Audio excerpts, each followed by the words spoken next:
কি হলো, এইভাবে তাল গাছের মতো দাঁড়িয়ে আছো কেন? আমাকে সালাম করবে না? আমার কথা শুনে রিধিতা আপু থুকু বউ আমার দিকে তাকিয়ে বলল, হ্যাঁ, তোর মতো পিচ্চির পা ধরে সালাম করতে আমার বয়েই গিয়েছে। উল্টো তুই আমার পা ধরে সালাম করবি। আমি তোর বড়, বুঝলি? তো পিচ্ছি হলেও কি হয়েছে? আমি এখন তোমার স্বামী। সো সালাম করো আমাকে। আমার কথা শুনে রিধিতা হাতের উপর হাত গুজে অন্যদিকে ফিরে বলল, আমি সালাম করব না তোর মতো পিচ্চি ছেলেকে। সালাম করতে না তো? না। ওকে, ঠিক আছে। এটা বলে একটা মুচকি হাসি দিয়ে রিদিতার এক হাত ধরে টান দিয়ে আমার বুকে নিয়ে আসলাম। তারপর অন্য হাত তার কোমর জড়িয়ে ধরে আর একটু শক্ত করে ধরলাম। তখন রিধি বলল, এই এই শয়তান, কি করছিস? হুম। কেন? আমি না পিচ্ছি? তা পিচ্ছি ছেঁড়া কি করতে পারে এটা দেখাচ্ছি আর কি। দেখ আয়ান, উল্টোপাল্টা কিন্তু করার চিন্তাও করবি না, না হলে ভালো হবে না কিন্তু। ও মা, তাই নাকি মিসেস জেদি বউ? হুম, তাই। এখন ছাড় আমাকে, ছাড় বলছি। এইবার তার মুখের সামনে চলে আসা চুলগুলো আলতো করে ফু দিলে সরিয়ে দিতেই রিধি চুপ হয়ে গেল। আর আমি বলে উঠলাম, মাই সুইট হার্ট, তোমাকে তো ধরেছি ছাড়ার জন্য না, আমি তো তোমাকে ধরেছি আদর করতে, জানো। আমার কথা শুনে নুসরাত কাপা কাপা গলায় বলল, দেখ আয়ান, তুই যেটা করছিস ভালো করছিস না। আমি তোকে এখনো মেনে নিতে পারিনি, তারপরেও তুই আমার কথা না শুনে জোর করছিস। এটা কি তোর ভালোবাসা? যদি জোর করা তোর ভালোবাসা হয় তাহলে তুই জোর করে সবকিছু কর, কেউ বাধা দিবে না। কেন জানি হৃদিতার এই কথা আমার বুকে লাগছে। আর আমি সাথে সাথে নুসরাতকে ছেড়ে দিলাম আর বলে উঠলাম, সরি সরি হৃদিতা, আমি বুঝতে পারিনি যে আমি যাকে ভালোবাসি, যার জন্য এত কিছু করলাম, সে তো আর আমাকে বুঝে না। আমি এটা ভুলে গিয়েছিলাম যে জোর করে সব কিছু করা গেলেও মন পাওয়া যায় না। সব যখন বুঝতে পারছিস তাহলে বিয়েটা কেন করলি বলবি? আমি তো তোকে সেই আগেই বলেছি তোকে আমার পছন্দ না, আমি তোকে পছন্দ করি না। তারপরও আমাকে জোর করে বিয়ে করলি। ওই যে নিজের জিনিস আগলে রাখার জন্য। ভালো যখন বেসেছি তখন আগলে রাখতেও জানি। আর বিয়ে যখন করেছি এখন তোমার সব দায়িত্ব আমার। আর তুমি নিশ্চিন্তে থাকতে পারো, আমি এমন কিছু করব না যেটাতে তুমি কষ্ট পাও। এটা বলে আমি বিছানা থেকে বালিশ নিয়ে সোফায় শুয়ে পড়লাম। এইদিকে হৃদিতা আমার এমন আচরণ দেখে অবাক দৃষ্টিতে তাকিয়ে আছে আর মনে মনে বলে, এই ছেলেটাকে যতবার দেখি ততবার অবাক হই। তার মনের মধ্যে কি চলে বুঝতে পারছি না। তবে আমি কেন জানি এই ছেলেটাকে মন থেকে মানতে পারছি না। এটা কেন হচ্ছে? হয়তো এত বছর ছোট ভাই মনে করাতে এমন হচ্ছে। এটা বলে রিদিতা বিছানায় গিয়ে শুয়ে পড়ল। এইদিকে আমি মনে মনে বললাম, রিদিতা, আর কি করলে তুমি আমাকে বুঝবা? আর কত প্রমাণ করব যে আমি তোমাকে কতটা ভালোবাসি? আচ্ছা, তুমি কি আমাকে কখনো ভালোবাসবে না? আমাকে কি বুঝবে না? আমি মনে মনে এইসব ভাবছি। ও, আপনারা তো কিছু বুঝতে পারছেন না, তাই তো? আসুন বুঝিয়ে দিচ্ছি। আমি অয়ন, আর আমার পরিবারে আমার মা, বাবা, বড় ভাই, ভাবি ও তার একটা ছেলে আছে। আর রিদিতা হচ্ছে আমার চাচাতো বোন। সে আমার থেকে বড়, তাকে আমি ভালোবাসি। আমি রিদিতার থেকে ছোট হওয়ায় রিদিতা এবং পরিবারের সবাই আমার ভালোবাসা মেনে নিচ্ছিল না। তাই আমি এক প্রকার জোর করেই রিদিতাকে বিয়ে করেছি এবং বাসা থেকে বের হয়ে এসেছি। বাকিটা তো আপনারা জানেন। বাকি গল্পের সাথে থাকুন, জানতে পারবেন। আসুন এবার গল্পে আসা যাক। অন্যদিকে রাফি আর শাহিন গাড়ি করে আরোহী ও নিকিতাকে বাড়ি পৌঁছাতে দিচ্ছে। এমন সময় নিশিতা বলে উঠল, কি শাহিন, তোরা এত কিপটা, এটা আগে জানতাম না। আমরা কি কিপটামি করছি? এই যে দুলাভাইয়ের থেকে পুরো ক্রেডিট কার্ড নিয়ে নিলেন, অথচ আমাদের কিছুই খাওয়াচ্ছেন না। সবে কি একা খাওয়ার ধান্দা নাকি? আরে না, আমরা ভাবলাম আমরা গরিব মানুষ, তাই টাকা আমাদের দরকার, কিন্তু আপনারা তো কোটিপতি মানুষ, আপনাদেরও দরকার হবে এটা জানতাম না। তোমরা গরিব হলে আমরা ফকিরনি, বুঝলে? দোস্ত, গাড়ি একটা রেস্তোরাঁতে দাঁড় করা। আরে আরে, মাত্র খেয়ে আসলাম, আবার কিভাবে খাবো? কার্ড দিয়ে মনে হয় টাকা আছে। চলেন শপিং করিয়ে দিন, এটাই হবে। কি? না না, এটা হবে না। এটা বলতে কিপটামের পরিচয় দিয়েই দিলেন। আরে ধুর, কার্ড তো আমার কাছে, ও না বললে কি হবে। মামা, গাড়ি মলে নিয়ে যা। মামা, ভাব একবার মেয়ে মানুষকে শপিং মানে, বুঝলি?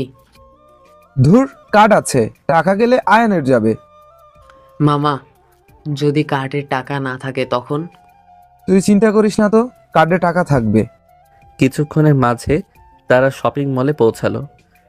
তারপর তারা তিনজন নিজেদের মন মতো শপিং করলো, শুধু শাহিন বাদে, কারণ সে কেন শপিং করেনি সেই ভালো জানবে। তাকে অনেক বলছিল তিনজনে, কিন্তু শাহিন শপিং করেনি, শুধু তাদের ব্যাগ নিছে। তারপর সব কিছু নিয়ে বিল দেওয়ার পালা। কাউন্টারে এসে রাফি ম্যানেজারকে বলল। আমাদের বিল কত হয়েছে দেখেন। ম্যানেজার হিসাব করে বলল, ছাড়, 10,000 টাকা বিল হয়েছে। এই কথা শুনে শাহিন মনে মনে বলল, এই শালা কট খাইছে। কারণ আম কারণ আমার ওই কিপটে আয়নের ওপর কোনো বিশ্বাস নাই। রাফি কোনো কথা না বলে ম্যানেজারকে কার্ড দিয়ে বলল। এই নিন, বিল উঠিয়ে নিন। তারপর ম্যানেজার কার্ড নিয়ে বিল উঠাতে গেলে দেখে কার্ডে টাকা আছে মাত্র 2,000। ম্যানেজার বলল, ছাড়, আপনাদের কার্ডে মাত্র 2,000 টাকা আছে, বাকি টাকা দিন। এই কথা শুনে আরোহী দিশিতা অনেকটা চমকে গেল, আর রাফি তো মনে হয় জ্ঞান হারানোর অবস্থা। তখন শাহিন বলে উঠল, আমি জানতাম এমন কিছু হবে, তাই কিছু কিনিনি। তুই চুপ থাক বেটা। স্যার, আপনি একটু দেখুন, টাকা আছে। সরি স্যার, আমি ভালো করে দেখেছি, 2,000 টাকা ছাড়া আর কোনো টাকাই নেই। রাফি এটা শুনে মনে মনে বলে, আয়ান্যা, তুই আমাদের এমন কর দিছু না, আল্লাহ তোর বউ তোরে লাথি মেরে বিছানা থেকে ফেলে দিক। এটা বলে রাফি ফোন বের করে কল দিতে লাগলো। এইদিকে আমার যখনই ঘুম আসতে যাবে তখনই ফোনটা বেজে আমি ফোন দেখি। রাফির নাম্বার দেখে রিসিভ করে বললাম, কি রে রাফি, কল কেন দিলি? হালা, তুই আমাদের এমন করে কর দিতে পারলি? আমি কেমন করে কট দিলাম আবার? ওই শালা, কার্ডে টাকা আছে মাত্র 2,000 টাকা, আর আমরা শপিং করছি 10,000 টাকার, এটা কি কট না? তো তোদের শপিং করার পিছনে আমার কার্ডের হাত কি? এখন তোর কার্ড দিয়ে বিল দিতে গেলে দেখি কার্ডে টাকা নাই, এটা কি আমাদের সাথে বেইমানি করিসনি? আমি তোদের সাথে কি বেইমানি করলাম? তোরা কার্ড চেয়েছিস, আমি কার্ড দিলাম, সেখানে ছিল তো 2,000 টাকা। আর তোদের কে বলছে পাকনামি করে টাকা না দেখে শপিং করতে? যাও এখন শপিং মল পরিষ্কার করো, আমি এর মধ্যে নাই বাবা। এটা বলে ফোন কেটে দিলাম। হালারা আইসে আমার থেকে টাকা মারতে, হি হি হি। এইদিকে রাফি মহা মুশকিলে পড়ছে, কে জানতো কার্ডে টাকা থাকবে না। নাও, এবার ঠেলা সামলাও। ভাগ্য ভালো আমি কিছু কিনিনি, কিছু নিইনি। তুই চুপ থাক, এদিকে আমার মাথা গরম, আর তুই এর মাঝে আরো লাকড়ি দিচ্ছিস। ওই আয়ানকে হাতের কাছে পাই, তারপর দেখাবো এই রাফি কি জিনিস। তখন ম্যানেজার বলে উঠল,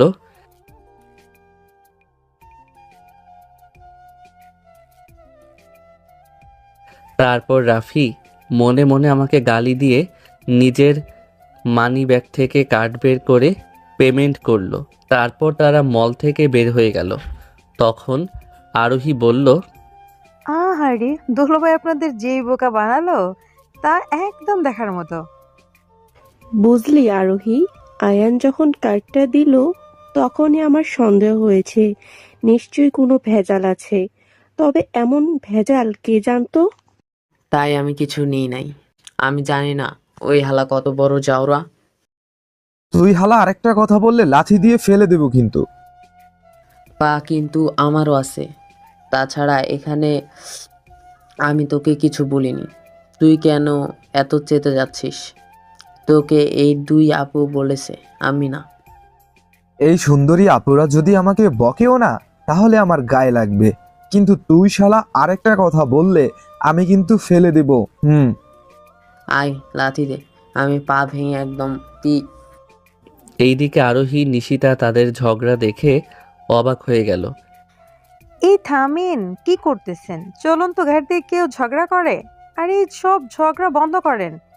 এত বড় দামড়া হয়ে গেছে দুইজন, এখনো ছোটদের মতো ঝগড়া করে। তা আপু, আপনার চোখে যখন আমরা ছোট তখন আমাদের একটু কোলে তোলে বড় করে দেন না? শাহিনের মুখে এই কথা শুনে রাফি তো মুখে হাত দিয়ে হাসতেছে, আর এইদিকে আরোহী নিশিতা তো রাগে ফুঁসতেছে। শাহিন না, আজ যদি রাত আর গাড়িতে না থাকতি তাহলে তোকে আমরা কি করতাম তুই নিজেও ভাবতে পারতি না। আপু, বেশি কিছু করা লাগবে না, একটু আদর করলেই হবে। তুই হালা এবার যদি চুপ না করিস তাহলে মুখ একদম সেলাই করে দিব। রাফির কথা শুনে শাহিন চুপ হয়ে গেল, আর নিশিতা আরোহী দুইজনই রাগী দৃষ্টিতে তাকিয়ে ফুঁসতেছে। আরোহী ও নিশিতাকে তাদের বাড়ি পৌঁছে দিয়ে রাফি ও শাহিন চলে গেল। ভোরবেলা রিধিতা ঘুম থেকে উঠে দেখে আয়ান মনের সুখে ঘুমিয়ে আছে। রিধিতা আয়ানের কাছে এসে তার চেহারার দিকে তাকিয়ে বলল, ফাজিলটা কত সুন্দর করে ঘুমিয়ে আছে। এখন দেখলে বোঝা যায় না সে এতটা রাগী। আর আমারে পেতে না কত না কিছু করলো। আবার কাল রাতে ভিন্ন রূপ দেখলাম। এত কিছু করে আমাকে পেয়ে এখন বলে আমার অনুমতি ছাড়া আমাকে ছোবে না। আমি ওকে আসলে বুঝতে পারছি না আসলে ও কেমন। আমার দিকে বেশ কিছুক্ষণ তাকিয়ে এগুলো বলল, তারপর আবার বলে উঠল, এই যা, যেই কারণে উঠলাম তা তো হলো না। এই বলে রিদিতা ওয়াশরুমে চলে গেল। কিছুক্ষণ পরে এক বালতি পানি এনে দিল আমার গায়ে ঢেলে। এইদিকে আমি ঘুমাচ্ছিলাম, হঠাৎ গায়ে পানি পড়াতে চমকে এক লাফে ঘুম থেকে উঠে দাঁড়িয়ে গেলাম। এইদিকে আমার এমন অবস্থা দেখে রিদিতা হাসতে লাগলো। আমি নিজের দিকে একবার তাকিয়ে রিধিতার দিকে তাকাতেই দেখি বউ আমার মনের সুখে হাসতেছে। আমি রিধিতার হাসি দেখে সবকিছু ভুলে গিয়ে তার হাসির দিকে এক দৃষ্টিতে তাকিয়ে আছি। মনে হয় এমন হাসি দেখে সারা জীবন কাটিয়ে দিতে পারবো। রিধিতা আমাকে তার দিকে তাকিয়ে থাকতে দেখে হাসি থামিয়ে আমার কাছে এসে ঠাস করে আমার মাথায় থাপ্পড় দিল। রিধিতার থাপ্পড় খেয়ে আমি হুঁশে ফিরে মাথায় হাত দিয়ে বললাম, ওই আমাকে মারলা কেন? এইভাবে তাকিয়ে আছিস কেন? তোমার হাসি দেখছি তাই তাকিয়ে আছি। হয়েছে, আর পাম দিতে হবে না। কাপড় পাল্টে নামাজ পড়, না হলে নামাজের সময় চলে যাবে। এই জন্য কি পানি ঢেলে ডাকতে হয়? তোমার যেই মধুর সুর, এমনি ডাক দিলে আমি উঠে যেতাম। আমার ইচ্ছে হয়েছে তাই পানি ঢালছি। এখন কথা না বাড়িয়ে যা অজু করে আয়। আমি আর কথা না বলে একটা লুঙ্গি নিয়ে ওয়াশরুমে চলে গেলাম। অন্যদিকে রিধিতা বলল, কি চান্দু, সবে তো শুরু, আমাকে বিয়ে করেছো আর আমি বউ হয়ে জ্বালাবো না তো কি করে হয়? আজ থেকে দেখো এই রিদিতা কি জিনিস। এটা বলে রিধিতা জায়নামাজ নিয়ে নামাজ পড়তে লাগলো। অজু আমার জন্য বালতি করে পানি নিয়ে আসার সময় করে এসেছে। আমি ওয়াশরুম থেকে ফ্রেশ হয়ে অজু করে রিধিতার সাথে নামাজ পড়তে লাগলাম। আমি নামাজ শেষ করতেই রিধিতা বলে উঠল, একটু বস, আমি আসছি। এটা বলে রিধিতা উঠে টেবিলের সামনে গিয়ে একটা খাতা নিয়ে কি জানি লিখতে লাগলো। একটু পর আমার কাছে লিস্ট নিয়ে এসে বলল, যা এগুলো নিয়ে আয়। এগুলো কি? আমার কথা বলতে দেরি রিধিতার মাথায় থাপ্পড় দিতে দেরি হলো না। থাপ্পড় দিয়ে বলল, গাধা, খুব তো নাচতে নাচতে বিয়ে করে নিয়ে এসেছিস, তা বিয়ের পর যে সংসার করতে হয় এটা জানিস না? রিদিতার দিকে তাকিয়ে বললাম, জানি, তবে তোমার রাগী চেহারাটা দেখতে ভালো লাগে। আর একটা কথা বলবি তো আর একটা থাপ্পড় দিমু। সারাক্ষণ লুচ্চামের ধান্দায় থাকে লুচ্চা বেটা। এখনও তো লুচ্চামি করতে পারলাম না, তাই লুচ্চামি করার ধান্দায় থাকি। কি বললি কুত্তা? আমাকে আর পাইকে আমি লুঙ্গি পরে দিলাম দৌড়, আর এমন দৌড় দেখে রিদিতা ফিক করে হেসে দিয়ে বলল। পাগল একটা। তারপর রিদিতা ঘর গোছাতে লাগলো। এইদিকে আমি রিদিতার লিস্ট করা সব কিছু নিয়ে বাসায় ফিরে কলিং বেল দিতেই নুসরাত এসে দরজা খুলে দিল। তারপর আমি সবগুলো বাজার রান্নাঘরে রেখে সোফা এসে বসলাম। তারপর বললাম, ওগো আমার রাগী সিনিয়র বউ, আমার জন্য এক গ্লাস পানি নিয়ে আসো তো। রিদিতা রান্নাঘর থেকে বলে উঠল। টেবিলের পাশে আছে, নিয়ে খা। আমি দেখছি সত্যি পানি আছে, কিন্তু আমার উদ্দেশ্য তো বউকে একটু রাগানো। আমার গায়ে সকালে পানি ঢালার মজা হালকা হলেও তো বোঝাবো। আরে ওগুলো ভালো না, তোমার হাতে নিয়ে আসো না। এইদিকে রিধিতা রেগে বলে উঠল। শয়তান, আমারে জ্বালানোর চিন্তায় আছিস তাই না? দাঁড়া, তোকে পানি খাওয়াচ্ছি। এটা বলে গ্লাসে পানি ঢেলে তাতে 3 চামচ লবণ মিশালো আর বলল, এমন পানি খাওয়াবো যে আর কখনো আমার হাতে পানি খাওয়ার নাম নিবি না। রিদিতা হাতে করে পানির গ্লাস নিয়ে আমার কাছে এসে বলল। এই নিন স্বামী, পানি খেয়ে আমাকে উদ্ধার করেন। আমি একটা হাসি দিয়ে হাত বাড়ালাম পানির গ্লাস নিতে, কিন্তু আমি সেই হাত দিয়ে রিদিতার হাত ধরে আরেক হাত ধরে পানির গ্লাসটা নিয়ে পাশে টেবিলে রাখলাম। এই ফাজিল, হাত ছাড় আমার। আমি কিছু না বলে রিদিতাকে এক টান দিয়ে আমার কোলে বসিয়ে তার কোমর জড়িয়ে ধরে বললাম, জানো আমার তো পানি খেতে না, তোমার আদর খেতে ইচ্ছে করছে। আর আমার আদর দিতে হবে না, থাপ্পড় দিতে মন চাইছে। বিয়াদব কোথাকার, খালি কুমতলবে ঘুরে। বউ আমার আনরোমান্টিক হলে তো কুমতলবে ঘুরবো, তাই না? দেখ, সকাল সকাল মাথা গরম করবি না, অনেক কাজ বাকি, ছাড় আমাকে। ওকে ছাড়বো, তবে আমাকে একটা চুমু দিতে হবে আর তুমি বলতে হবে। না, তোর মতো খাটাসকে আমার চুমু ওয়াক্থু ভাবলে তো বমি আসে। আর আমি পিচ্চি কাউকে তুমি বলি না। ও মা, তাই নাকি? তাহলে তো এই পিচ্চির কেরামতি দেখাতে হয় বেবি। এটা বলে রিধিতার মাথা ঘুরিয়ে আমার দিকে ফিরালাম।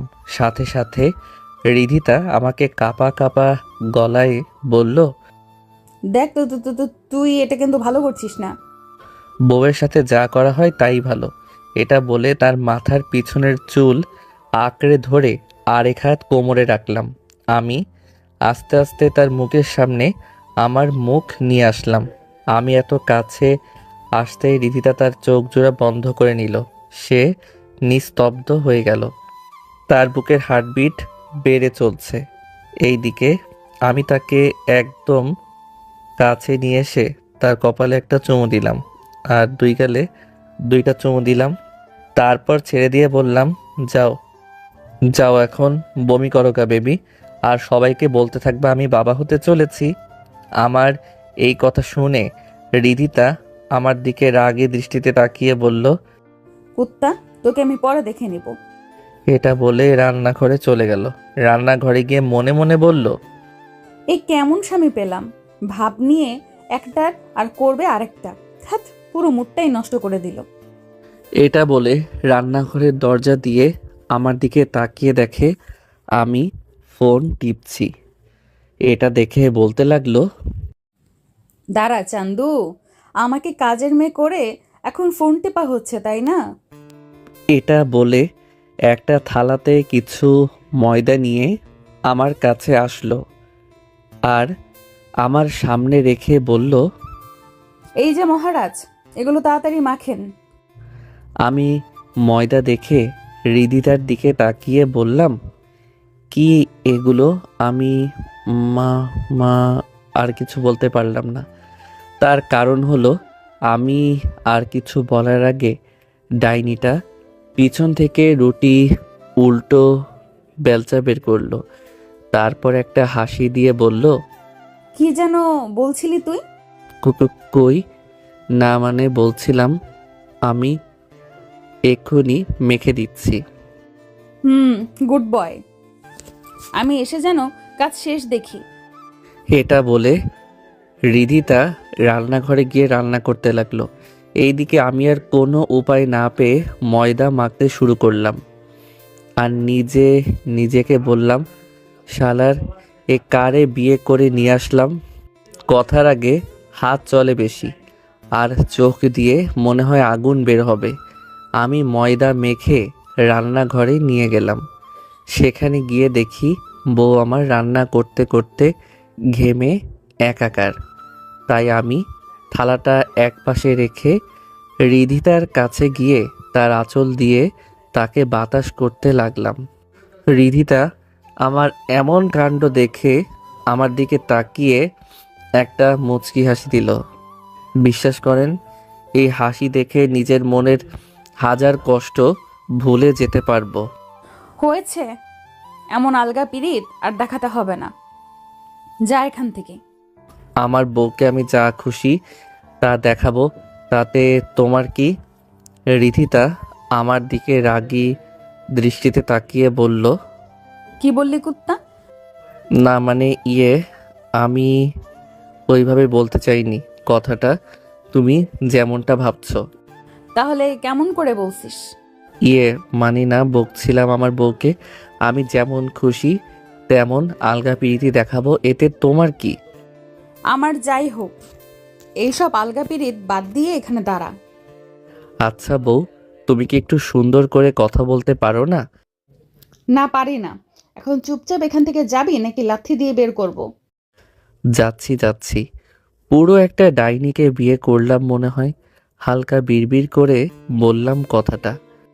তখন রিধিতা বলে উঠল, ওই কি বললি কুত্তা? কই কিছু না, তুমি রান্না করো, আমি গেলাম। এটা বলে আমি রুম থেকে বের হয়ে গেলাম। প্রায় ঘন্টাখানেক পর রিধিতা রান্নাঘর থেকে বের হয়ে আমার সামনে এসে বলল, ওই আমি ফ্রেশ হতে গেলাম, তুই রান্নাঘর থেকে রান্না আর রুটিগুলো নিয়ে আয়। এটা বলে রিধিতা চলে গেল। আমি রান্নাঘরে গিয়ে রান্না আর রুটি নিয়ে ডাইনিং টেবিলে রাখলাম। একটু পর রিধিতা এসে টেবিলে বসে পড়ল। আমি রিধিতাকে খাবার বেড়ে নিজে নিলাম। আমি খাচ্ছি, এমন সময় দেখলাম রিধিতা আমার দিকে রাগী দৃষ্টিতে তাকিয়ে আছে।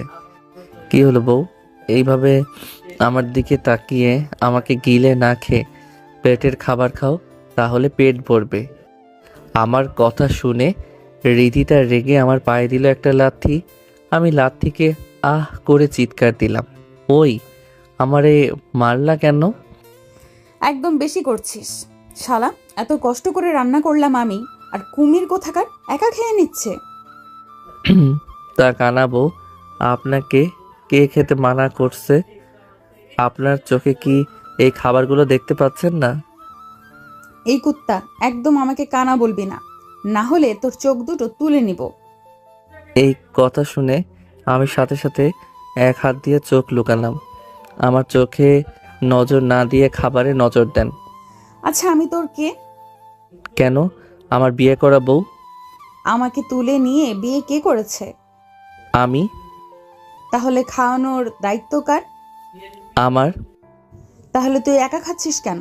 আমাকে কে খাইয়ে দিবে? কেন? তোমার হাত আছে, তুমি খাও। আমি আমার হাতে খেতে পারবো না। এটা শুরুতে বললে হয়, তা না করে পেঁচিয়ে ঝগড়া করে কথাটা বলল। ওই আমি ঝগড়া করি? তাহলে আমাকে বিয়ে করলি কেন? তোমার সাথে আমার ঝগড়া করতে ভালো লাগে। তারপর দুইজন কথা বলতে বলতে খাবার খেতে লাগলাম। আমি নুসরাতকে খাইয়ে দিচ্ছি আর আমিও খাচ্ছি। অন্যদিকে ছোট আব্বু আমার ফোনে কল দিচ্ছে, কিন্তু সংযোগ দিচ্ছে না। আর সবাই চিন্তা করছে আমরা কেমন আছি, কোথায় আছি এটা নিয়ে। আম্মু তো প্রায় কান্না শুরু করে দিল। ভাবি, কান্না করিও না, আল্লাহর উপর ভরসা রাখো। আয়ান ভালোই আছে, চিন্তা করিও না। আয়ান বাবা, কোথায় আছিস? চলে আয় বাবা, আমি যে তোকে ছাড়া থাকতে পারছি না। ভাবি চিন্তা করিও না, আমি সব জায়গায় খবর লাগিয়ে দিয়েছি। বিকেলের মধ্যে আয়ানকে খুঁজে পাওয়া যাবে আশা করি। এই দিকে খাওয়া দাওয়া শেষ করে আমি রুমে এসে বিছানায় শুইলাম। একটু পর রিধিতা সব কিছু গুছিয়ে রুমে আসলো। আমি রিধিতার দিকে একটা শয়তানি হাসি দিয়ে বললাম, ওই বেবি শোনো না, একটা কথা বলি, রাগ করবে না তো? রাগ করার মতো হলে করব, তা কি বলবি বল। আমি আগে দাঁত কেলিয়ে হাসি দিয়ে বললাম, না মানে আমাদের তো বাসর রাত হয়নি, চলো না আমরা বাসর দিন করি। আমার এই কথা শুনে রিদিতা রাগী দৃষ্টিতে তাকিয়ে বলল, থাপ্পড় দিয়ে কানের নিচে লাল করে ফেলবো, উল্টো পাল্টা কথা বলবি তো। তোমার মতো সুন্দরী বউ থাকলে উল্টো পাল্টা কথা কেন, উল্টো পাল্টা কাজও মাথায় আসে। দাঁড়া কুত্তা, আমি তোর বাদরামি বের করছি। আশেপাশে কি জানি খুঁজতে লাগলো। আমি অবস্থা বেগতিক দেখে দিলাম দৌড়, এক দৌড়ে রুমের বাহিরে। আর আমার পিছন পিছন নুসরাতও বের হলো। ওই যাচ্ছিস কোথায়? তোমাকে ছাড়া কোথায় যাব বলো বেবি? আবার? আচ্ছা জানো, রেডি হও, ঘুরতে যাব কেমন? রিদিতা আমার কথা শুনে বলে উঠল, সত্যি? সত্যি। ওকে, আমি আসছি 5 মিনিট। 5 মিনিট পর রিধিতার বোরকা পরে আসলো। তারপর আমি রিধিতাকে নিয়ে ঘুরতে বের হলাম। হ্যালো তানিয়া ম্যাম, একটা খারাপ খবর আছে। সময় যখন খারাপ হয় তখন এমনিই সব খারাপ হয়। তা কি এমন খারাপ খবর আছে শুনি? নেজাত বিয়ে করে নিয়েছে, তাও আবার চাচাতো বোনকে। এই কথা শুনে তানিয়া বসা থেকে দাঁড়িয়ে গেল। কি? বিয়ে?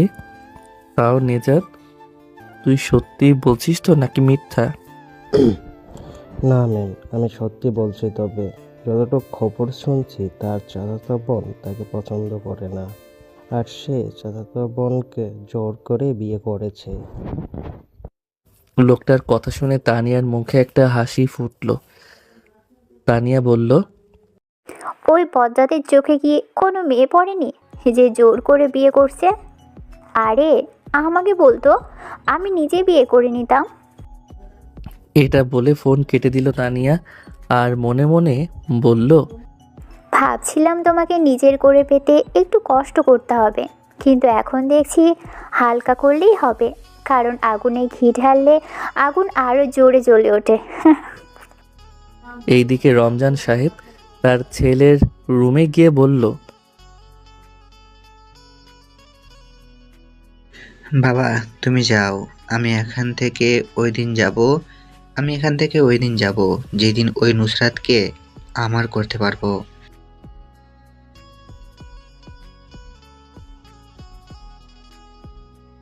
বাবা ওখানের ব্যবসা তুমি দেখো, এখানে আমি সামলাবো, তুমি যাও। আমি আর কিছু শুনতে বা বুঝতে চাই না, যাও তোমরা। রমজান সাহেব ছেলের এমন কথা শুনে কিছু বলতে গিয়েও না বলে চলে যেতে লাগলো। এইদিকে আমি আর রিদিতা দুপুর পর্যন্ত ঘুরলাম। তারপর একটা রেস্তোরাঁতে দুপুরের খাবার খেলাম। তারপর বাসায় এসে দুইজন নামাজ পড়া শেষ করলাম। তারপর আমি বিছানায় শুলাম। তখন রিদিতা দাঁড়িয়ে আমার দিকে তাকিয়ে থাকলো। কি হলো, এইভাবে তাকিয়ে আছো কেন? তুই বিছানায় কেন? নাম বিছানা থেকে। অনেক ক্লান্ত, বিছানায় ঘুমাই একটু, তুমিও ঘুমাও। আমারে ভূতে ধরছে, তোর মতো লুচ্চার সাথে এক বিছানায় ঘুমাবো? নাম বলছি। লুচ্চামি করলে নিজের বউয়ের সাথে করব। আমি তোকে এখনো স্বামী হিসেবে মানি না। তাহলে আজ এত কিছু করলা কেন? খাবার তৈরি, বউয়ের মতো আচরণ। আমি তোর সাথে সংসার করে যাব কারণ কাগজে কলমে তুই আমার স্বামী। তবে তোকে না স্বামী মানব আর না অধিকার দেব। আমাদের মধ্যে স্বামী স্ত্রীর সম্পর্কের কথা শুধু আমাদের মধ্যে থাকবে, বাহিরে আমরা চাচাতো ভাই বোন। এখন সুন্দর করে নেমে যাও, আমি ঘুমাবো। আমি আর কিছু না বলে বিছানা থেকে নেমে সোফায় শুয়ে পড়লাম। তারপর বিকাল পর্যন্ত ঘুমালাম। বিকালে আমার ঘুম ভাঙতে দেখি রিধিতার রুমে নেই। আমি রুম থেকে বের হয়ে দেখি রিদিতা টিভি দেখছে। আমি সামনে গিয়ে বললাম, যাও গিয়ে রেডি হও। কেন? গেলে দেখতে পাবে যেটা বলছি ওটা করো। আমার কথা মতো রিদিতা রেডি হয়ে আসতেই আমি রিদিতাকে নিয়ে বের হলাম। রিক্সা চলছে তার আপন গতিতে, আর আমি নিস্তব্ধ হয়ে সেই গতিকে অনুভব করার চেষ্টা করছি। হঠাৎ আহ করে একটা চিৎকার শুনতে পেলাম, আর সাথে সাথে রিক্সা থামিয়ে দিল চাচা। আমি সামনে তাকিয়ে দেখি একটা মেয়ে রিক্সার সামনে পড়ে আছে। আমি দৌড়ে নেমে হাঁটু গেড়ে বসে বললাম, আপু আপনি ঠিক আছেন তো? এইদিকে মেয়েটা তার ডান পা ধরে বলতে লাগলো, আহ, মরে গেলাম গো, কি ব্যথা, প্লিজ কেউ হেল্প করেন প্লিজ। মেয়েটার এমন কান্না শুনে চারপাশের লোকজন চলে আসলো। তখন আমি বলে উঠলাম, চাচা একটু ধরেন ওনাকে, রিক্সা করে হাসপাতালে নিয়ে যাই। তারপর আমি আর রিক্সা চালক মামা মেয়েটাকে তুলতেই দেখি মেয়েটার পা থেকে রক্ত বের হচ্ছে। এই দিকে মেয়েটা রক্ত দেখে সাথে সাথে অজ্ঞান হয়ে আমার দিকে ঢলে পড়ল। বাবা, মেয়েটা তো অজ্ঞান হয়ে গেল, এখন কি করা যায়? চাচা আমি রিক্সায় তুলছি, দাঁড়ান। এটা বলে আমি মেয়েটাকে কোলে নিতেই মেয়েটার চেহারা দেখে কেমন চেনা চেনা লাগলো। আগে কোথাও দেখেছি মনে হয়েছিল, বাট মনে পড়ছে না। আমি এত কিছু না ভেবে মেয়েটাকে অনেক কষ্টে কোলে নিয়ে রিক্সায় তুললাম। তারপর রিধিতাকে খুঁজতে লাগলাম। আমি দেখলাম রিধিতা এক পাশে দাঁড়িয়ে সব দেখছে। আমি ডাকতেই আসলো, বলো কি বলবা? তুমি আপুটাকে নিয়ে হাসপাতালে যাও, আমি পিছন পিছন আসতেছি। না, তুই যা, যেভাবে ধরে আছিস ওইভাবে যা, আমি এখানে আছি। আমি রিধিতার কথাই বুঝতে পারছি মেয়েটাকে ধরাতে সে একটু রাগ করছে। দেখো এখন কথা বলার সময় নেই, তুমি আপুকে নিয়ে হাসপাতালে যাও। তারপর আমি নামলাম, রিধিতা উঠে পড়ল। তারপর মেয়েটাকে হাসপাতালে নিয়ে যেতে লাগলো। এইদিকে আমি আরেকটা রিক্সা নিয়ে তাদের পিছনে যেতে লাগলাম। কিছুক্ষণ পর হাসপাতালে এসে রিক্সা থামলো। তারপর দুইজন ওয়ার্ড বয় প্যাচার স্ট্রেচার নিয়ে আসতেই মেয়েটাকে সেখানে নিয়ে গেল। তারপর আমি রিধিতার সাথে রিক্সা চালক চাচাও হাসপাতালের ভিতরে গেলাম। মেয়েটাকে একটা কেবিনে নিয়ে গেল, সাথে ডাক্তার ঢুকলো। একটু পর রিধিতা বলে উঠল, এখন তো মেয়েটাকে আনা হয়েছে, তাহলে চল আমরা যেখানে যাচ্ছিলাম সেখানে যাই। আচ্ছা তোমার কি একটু মনুষ্যত্ব নেই? একটা মেয়ে আমাদের গাড়ির সাথে অ্যাক্সিডেন্ট করলো, তাকে এখন চিকিৎসা দেওয়ার দায়িত্ব আমাদের, আর তুমি বলছো? ওই রাখ তোর জ্ঞান দেওয়া, আমাদের দায়িত্ব হাসপাতালে আনার, আমরা এনেছি, এখন বাকি দায়িত্ব ডাক্তারদের, চল। তুমি চুপ থাকো, ডাক্তার যতক্ষণ কিছু বলবে না ততক্ষণ এখান থেকে যাওয়ার কোনো প্রশ্ন আসে না। আমার কথা শুনে রিধিতা আর কিছু বলল না। এইদিকে চাচা আমাকে বলতে লাগলো, বাবা, এখন আমার কি হবে? আমার তো দোষ নেই, মেয়েটা হুট করে আমার রিক্সায় চলে এসেছে। চাচা আপনি কোনো চিন্তা করবেন না, আপনার কিছু হবে না, এখন আপনি চলে যান। কিন্তু বাবা, যদি কি... আমি বলছি না কিছু হবে না। আর হ্যাঁ, এই নিন ভাড়া, এখন আপনি বাসায় চলে যান। কিন্তু বাবা, আমি তো তোমাদের এখনো পৌঁছে দিতে পারলাম না। সমস্যা নাই চাচা, আপনি যান। তারপর চাচার কিছু না বলে বিদায় নিয়ে চলে গেল। প্রায় ঘন্টাখানেক পর ডাক্তার রুম থেকে বের হতে আমি গিয়ে ডাক্তারকে বললাম, স্যার রোগীর কি অবস্থা?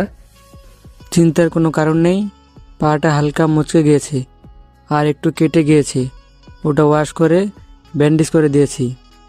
এখন কি আমরা দেখা করতে পারবো? পারবেন, চাইলে নিয়েও যেতে পারেন, সমস্যা নেই। এটা বলে ডাক্তার চলে গেল। তারপর আমি আর রিধিতা কেবিনে ঢুকতেই দেখি মেয়েটা হেলান দিয়ে বসে আছে। আমি মেয়েটার কাছে গিয়ে বললাম, কেমন আছেন এখন? মেয়েটা আমার দিকে তাকিয়ে বলল, হুম, ভালো আছি। আপনাদের অনেক ধন্যবাদ আমাকে হাসপাতালে নিয়ে আসার জন্য। আরে না, এটা তো আমাদের দায়িত্ব। আচ্ছা, আপনি সিটি কলেজে পড়েন না মনে হয়? হুম, পড়ি। আপনি হয়তো আমাকে চিনতে পারেননি। ওই দিন আপনার সাথে আমার ধাক্কা লাগলো, সেই মেয়েটাই আমি। ও, এইবার চিনতে পেরেছি। তাই তো বলি, আপনাকে কোথায় যেন দেখেছি মনে হয়। আমার নাম তানিয়া। আপনার? জি, আয়ান। নেই, এখানে রিধিতা আছে। আমাদের এমন কথা বলতে দেখে রিধিতা বলে উঠল, তা বাসার ঠিকানাও দিতে হবে নাকি? রিধিতার কথা শুনে দুইজনই রিধিতার দিকে তাকালাম। তখন তানিয়া আমার দিকে তাকিয়ে ইশারায় বলল, মেয়েটাকে? আমি একটা হাসি দিয়ে বললাম, আমার আর কিছু বলতে যাব তার আগে দুপুরে রিধিতার বলা কথা মনে পড়ে গেল। সে বলছিল বাহিরে কেউ যাতে জানতে না পারে আমি আর ও স্বামী স্ত্রী। তাই আমি বললাম উনি আমার চাচাতো বোন। তখন আমার কথা শুনে রিধিতা ভীষণ রেগে গেল, কিন্তু প্রকাশ করলো না।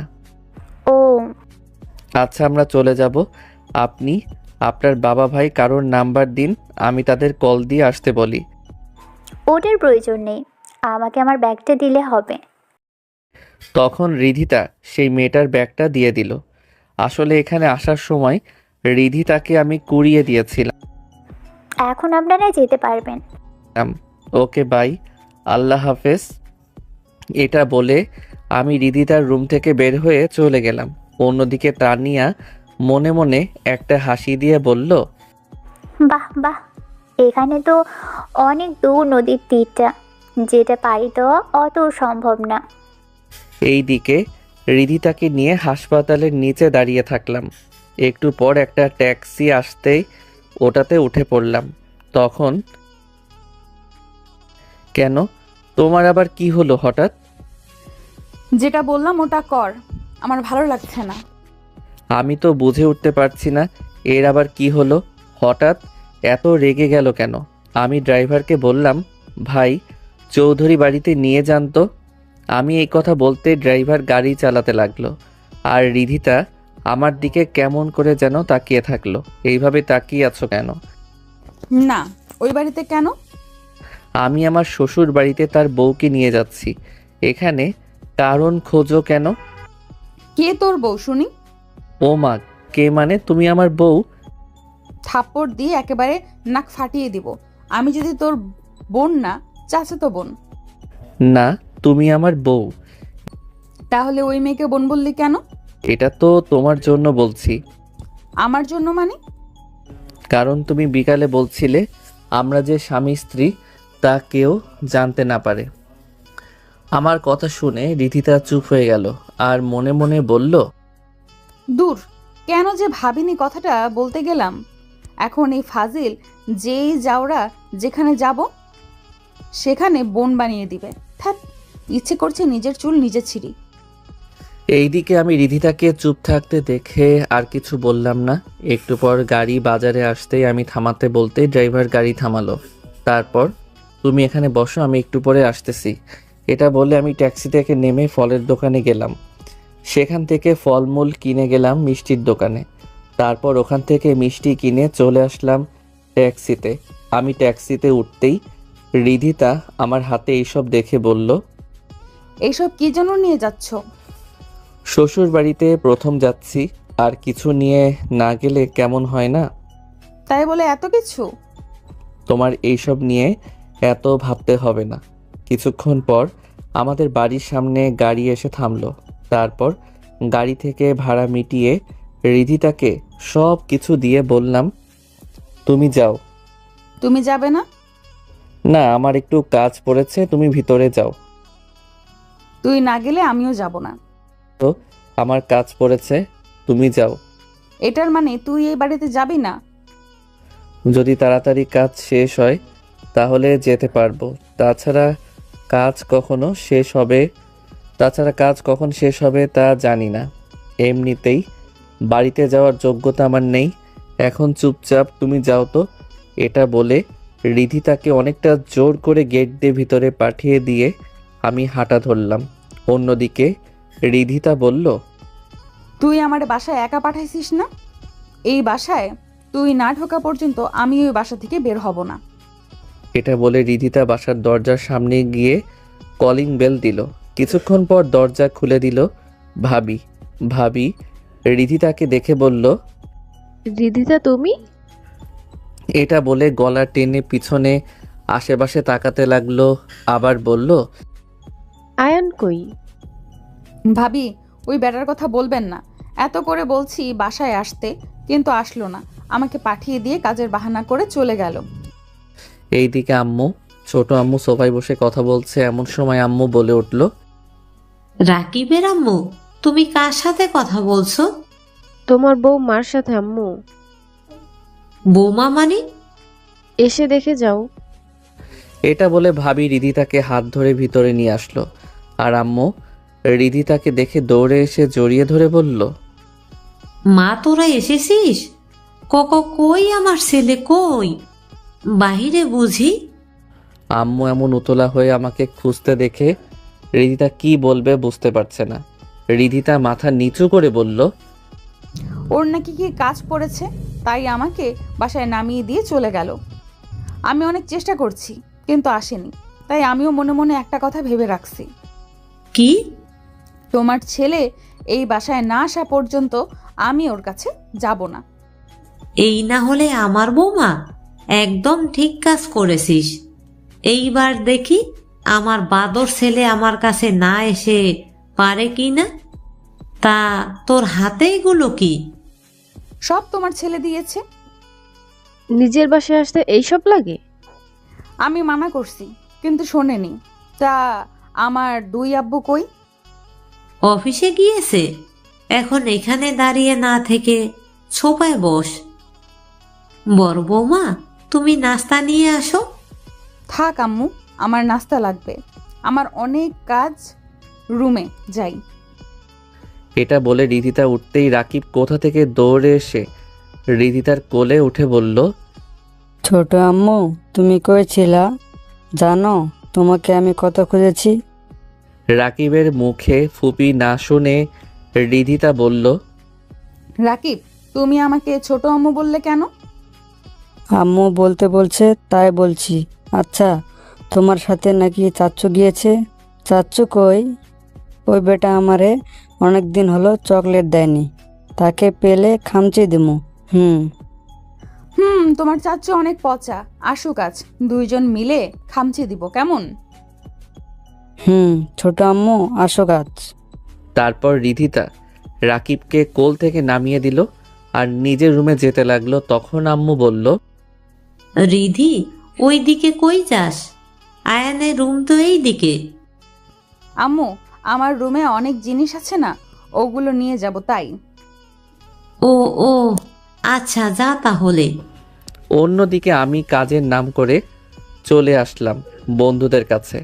আসলে ওই বাড়িতে আমি যাব না, কারণ আপনারা জানেন। এখন প্রশ্ন হলো, আমি না গেলে রিধিতাকে পাঠালাম কেন? সব ঝামেলা আমার সাথে। সো আমি ওই বাসায় যাব না। রিধিতার সাথে কিছু হয়নি বা সে দোষ করেনি, তাই আমি চাই না রিধিতা তার পরিবার থেকে দূরে থাকুক। 2 দিন ওখানে থাক, তারপর নিয়ে আসবো। এমনিতেই আমার সাথে থাকা না থাকার সমান। অন্যদিকে এইদিকে সিফাত কাকে জানি কল দিয়ে বলল, কিরে, কিছু কি খুঁজে পেলি? কার সাথে প্রেম করে বা কাকে পছন্দ করে? আসলে স্যার, প্রেম নয়, তাদের ডাইরেক্ট বিয়ে হয়েছে। এই কথা শুনে সিফাত দাঁড়িয়ে গেল আর রাগে কটমট করে বলল, কে কাকে বিয়ে করেছে তার সব ডিটেলস আমাকে দে। স্যার, সে তো চাচাতো ভাইকে বিয়ে করেছে। এই কথা শুনে সিফাত রাগে তার হাত মুষ্টি বন্ধ করে বলল, ওর সকল ইনফরমেশন সব আমাকে রাতের মধ্যে দিবি। এটা বলে ফোন কেটে দিল সিফাত আর মনে মনে বলল, এইদিকে রাত হয়ে গেল, এখন আমি বাসায় আসছি না দেখে আম্মু রিধিতার কাছে গেল। রিধিমা, রাত 9টা বাজে, এখনো আয়ান আসলো না? তুই একটু দেখ না। ওকে আম্মু, আমি দেখছি। এই বলে রিধিতা আমাকে কল দিল। এইদিকে আমরা 3 বন্ধু আড্ডায় ব্যস্ত। হঠাৎ ফোন বাজলো, হাতে নিয়ে দেখি রিধিতা। কল রিসিভ করে বললাম, বলো। তুমি কোথায়? বাসায় আসবে না? না, এখনো কাজ শেষ হয়নি। দেখো আমি জানি তোমার কাজ নেই, তাই বলছি সুন্দর করে বাসায় চলে আসো। ওই বাড়িতে যাওয়ার যোগ্যতা বা অধিকার আমার নেই, তাই যাব না। আমার কথা শুনে রিধিতা কিছু বলতে যাবে, তার আগে আম্মু ফোন নিয়ে বলছে, বাবা, তোর কি আমার কথা একটুও মনে পড়ে না? এই বলে কান্না করে দিল। আমি আম্মুর কণ্ঠ শুনে বললাম, তুমি কেমন আছো আম্মু? ভালো নেই বাপ, তোকে ছাড়া একদম ভালো নেই। বাবা, বাসায় আয় না, তোকে না দেখলে যে মন কেমন কেমন করে। আম্মু কি আর করব, আমি যে আর ওই বাড়িতে যেতে পারবো না।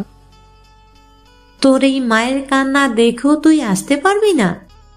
আম্মু, তুমি কান্না করিও না, প্লিজ একটু বুঝবার চেষ্টা করো। বুঝেছি, তোকে আর বুঝাতে হবে না। তুই যদি এই বাসায় আর না আসিস তো আমি আর খাবার খাবো না। এটা কি বলছো আম্মু? এমন কেন করছো? এমন করলে তোমার শরীর খারাপ করবে। আমার শরীর নিয়ে তোকে ভাবতে হবে না, আর যদি এত ভাবতে হয় তাহলে বাসায় এসে পড়। এটা বললে আম্মু রিধিতাকে ফোন দিয়ে চলে গেল। এইবার রিধিতা বলে উঠল, আমিও খাবো না যদি তুই না আসিস। এখন তোর ইচ্ছে, তুই আসবি কি না। এটা বলে ঠাস করে ফোন কেটে দিল। আমি ফোন পকেটে রেখে মুখ কালো করে নিতেই শাহিন বলল, দোস্ত, কি হয়েছে? মুখ কালো কেন? ভাই আর বলিস না, আম্মু ফোন করে বলল বাসায় না গেলে নাকি খাওয়া বন্ধ করে দিবে, সাথে রিধিতাও। তো বাসায় যা, সমস্যা কি যেতে? ভাই, আব্বু তো মানা করছে আমাকে বাসায় যেতে, আর না মুখ দেখাতে। আরে দূর, বাবা মা এইসব বলে রাগের মাথায় ওই সব কানে নিস না, বাসায় যা। আর যদি এত রুচিতে বাজে তাহলে তুই তোর বাপের সামনে পড়বি না। ঠিক বলছিস, না হলে আম্মু রিধিতা যেই জেদি, আমি না গেলে সত্যি খাবে না, পরে আম্মু অসুস্থ হয়ে পড়বে। তোরা থাক তাহলে, আমি আসি। আচ্ছা যা। তারপর আমি তাদের থেকে বিদায় নিয়ে রাস্তার পাশে দাঁড়িয়ে আছি রিকশার জন্য। তখনই আমার একদম পাশ দিয়ে অনেক জোরে একটা বাইক যেতে আমি চিৎকার দিয়ে বলে উঠলাম, এই শালা সাবধান, গাড়ি চালাতে পারিস না। একটু হলেই তো আমাকে। এটা বলে থেমে গেলাম। আর আমি নিজের পেটের দিকে তাকাতে দেখি আমার পেট দিয়ে রক্ত বের হচ্ছে। আর আমি বুঝতে পারছি বাইক থেকে কেউ একজন আমাকে আঘাত করেছে। আমি আর কিছু ভাবতে পারছি না, সাথে সাথে রক্ত বলে জোরে চিৎকার দিয়ে অজ্ঞান হয়ে গেলাম। এইদিকে আব্বু, ছোট আব্বু সোফায় বসে আছে। কি হলো? এত রাত হলো, এখনো আয়ান বাসায় আসার খবর নেই? আচ্ছা, আমি দেখছি। এটা বলে রিধিতাকে ডাক দিল। রিধিতা এসে বলল, আব্বু বলো। আয়ানকে একটু কল দে, রাত অনেক হলো, এখনো আসছে না। আব্বু, আপনার খাবার খেয়ে নিন, মনে হয় না আয়ান আসবে। আমি একটু আগে কল দিয়ে কথা বলছি, কিন্তু কিছু বলেনি। কিন্তু তোমার শাশুড়ি যে খাবে না বলেছে, না খেলে ওর শরীর অসুস্থ হবে। আপনারা খান, আমি ব্যাপারটা দেখছি। এই বলে রুমে রিধিতা ফোন হাতে নিল। ফোন হাতে নিতে বুকটা মোচড় দিয়ে উঠল। রিধিতা মনে মনে বলল, আমার হঠাৎ এমন অস্থির লাগছে কেন? হাতটাও কাঁপছে। নিজেদের কিছু হলো না তো আবার? ধুর, কি সব আবল তাবল বলছি। এটা বলে আর কিছু না ভেবে ফোন নিয়ে আমাকে কল দিল। রিং হচ্ছে, তবে তুলছি না। এইভাবে 3-4 বার কল রিসিভ না করাতে রিধিতা অস্থির হয়ে পড়ল। তার বুকের হার্টবিট বেড়ে গেল। নিজে নিজে বলল, না, আয়নের কিছুই হতে পারে না। তারপর বড় একটা নিঃশ্বাস ফেলে আবার কল দিল। এইবার কল রিসিভ হলো, আর কল রিসিভ হতেই রিদিতা বলে উঠল, ওই কুত্তা, ফোন ধরছিস না কেন? কি কাজ করছিস যে আমার ফোন তুলছিস না? কোথায় তুই? তাড়াতাড়ি আয়, না হলে তোকে যে কি করব নিজেও জানি না। ভাবি, আমি রাফি বলছি। আয়ানের ফোন রাফির ধরাতে আর রাফি এমন কাঁপা কাঁপা গলায় কথা বলাতে রিদিতার বুক কেঁপে উঠল। এইবার রিদিতাও কাঁপা কাঁপা গলায় বলল, রাফি, আয়ান কোথায়? আয়ানের ফোন তোমার কাছে কেমন করে? আসলে ভাবি। রিদিতা অস্থির হয়ে পড়ল আর বলল, আসলে নকলে কি? আয়ান হাসপাতালে। রাফির মুখে আমি হাসপাতালে শুনে রিদিতার মাথা ঘুরে উঠল। কাঁপা কাঁপা গলায় বলল, হাসপাতালে মানে? কি হয়েছে আয়ানের? আসলে ভাবি তেমন কিছু না, একটু অ্যাক্সিডেন্ট হয়ে রিদিতাছে। কি? কেমন করে? আর কিভাবে? আয়ানের কিছু হয়নি তো রাফি? না ভাবি, ভয়ের কিছু নাই। হাসপাতালের নাম বলো, আমি আসতেছি। সিটি হাসপাতালে। এটা বলতে রিদিতা ফোন কেটে দিয়ে দৌড় দিল। এদিকে আম্মু ছাড়া সবাই খাবার টেবিলে বসে খাবার খাচ্ছে। এমন সময় রিদিতাকে এমন কান্না ভেজা মুখে অস্থির হয়ে দৌড়ে আসতে দেখে ছোট আব্বু বলে উঠল, কি রে রিদিমা, এমন অস্থির হলি কেন আর কান্না করছিস কেন? কি হয়েছে? রিদিতা ফোপাতে ফোপাতে বলল, আব্বু, আয়ান অ্যাক্সিডেন্ট হয়েছে। রিদিমা, কি বলিস? আব্বু, আমি ঠিক বলছি, আর সিটি হাসপাতালে আছে, আমি যাচ্ছি। এটা বলে দৌড় দিতে যাবে তখন আব্বু বলে উঠল, দাঁড়া, আমরাও যাব। এটা বলে সবাই খাবার রেখে উঠতেই আম্মু রুম থেকে দৌড়ে এসে কান্না করে বলল, আমার ছেলের কি হয়েছে? আমি আমার ছেলের কাছে যাব। তারপর সবাই মিলে গাড়ি নিয়ে হাসপাতালের দিকে যেতে লাগলো। অন্যদিকে শাহিন, রাফি আমাকে যেই কেবিনে নেওয়া হয়েছে সেই কেবিনের সামনে হাঁটাচলা করছে। এমন সময় ডাক্তার বের হতেই রাফি শাহিন ডাক্তারের কাছে গেল। ডাক্তার, আমার বন্ধু কেমন আছে? দেখেন, ব্লেড দিয়ে আঘাত করাতে লম্বাতে বেশি কাটলেও ক্ষত বেশি গভীর না হওয়াতে তেমন ভয়ের কিছু নেই। আমরা সেলাই করে দিয়েছি। 1 ঘন্টা পর জ্ঞান ফিরবে, তারপর বাসায় নিয়ে যেতে পারবেন। আমরা কি এখন যেতে পারবো? না, জ্ঞান ফিরুক, আপনাদের নার্স এসে বলবে। এই বলে ডাক্তার চলে গেল আর রাফি আর শাহিন একটা বড় নিঃশ্বাস ফেলে বসে পড়ল। একটু পর কোথা থেকে আম্মু দৌড়ে এসে রাফিকে বলল, বাবা, আমার ছেলে কোথায়? ও এখন কেমন আছে? রাফি, বলো না আয়ান কই আর কেমন আছে? আন্টি একটু শান্ত হন, আয়ান এখন ভালো আছে, একটু পর জ্ঞান ফিরবে, তারপর কেবিনে যেতে পারবেন। রাফির কথা শুনে আম্মু রীতিটা শান্ত হলেও ফোপাচ্ছে। তখন আব্বু এসে বলল, বাবা, অ্যাক্সিডেন্ট কেমন করে হলো? আঙ্কেল, ওটা না হয় আয়ান থেকে জিজ্ঞেস করবেন।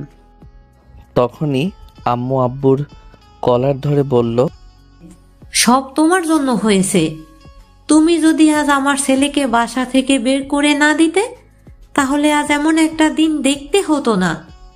আমার ছেলে যদি কিছু হয়, আমি তোমাকে কখনো ছাড়বো না বলে দিলাম।